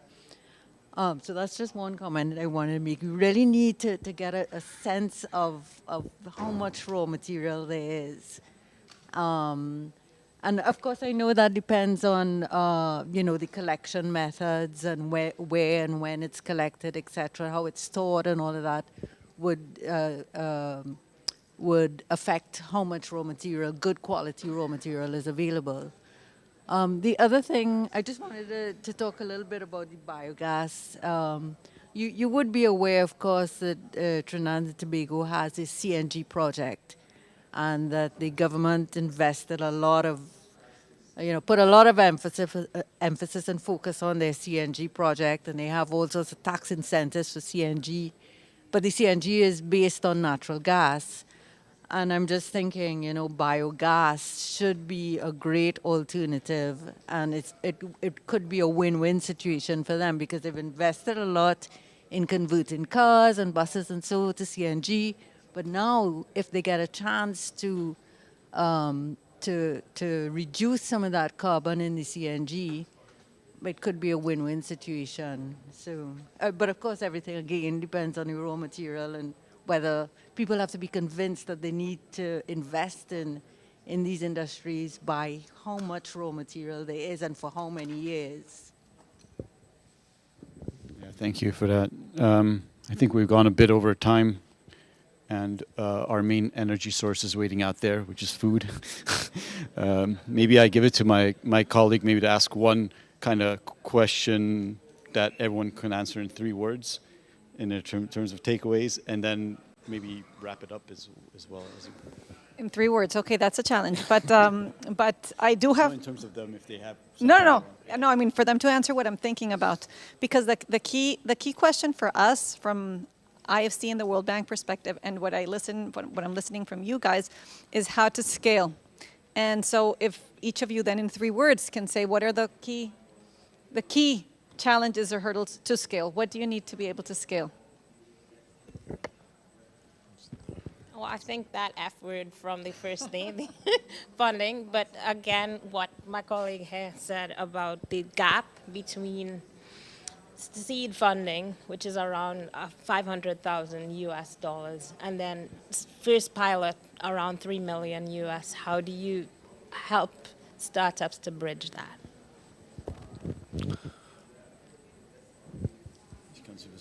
Ja, wir stehen vor einer großen Aufgabe, aber sie ist nicht unlösbar. Im Gegenteil, wir sollten ganz einfach mit dem, was wir haben, und das ist nicht wenig, anfangen. Before us is a great challenge, but we have the solutions, and yeah, it's possible for us to do it.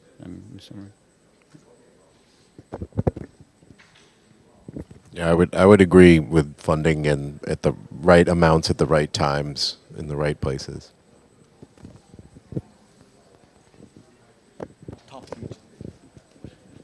Yeah, I think besides funding, it's bringing everybody together, because even if we have the technology, the ideas, and the resources, but then policies or governments are not aligned, then it's going to be very difficult to implement any type of project. So bringing everybody together and aligning everyone towards the same goal, I think that would be the main challenge, considering that we all have different contexts and different realities across the Caribbean and Mexico. So apart from funding, I completely agree. We need an enabling regulation, and a regulation that makes it easy to replicate these innovative technologies throughout the Caribbean. Yeah, I'll stop there. Thank you.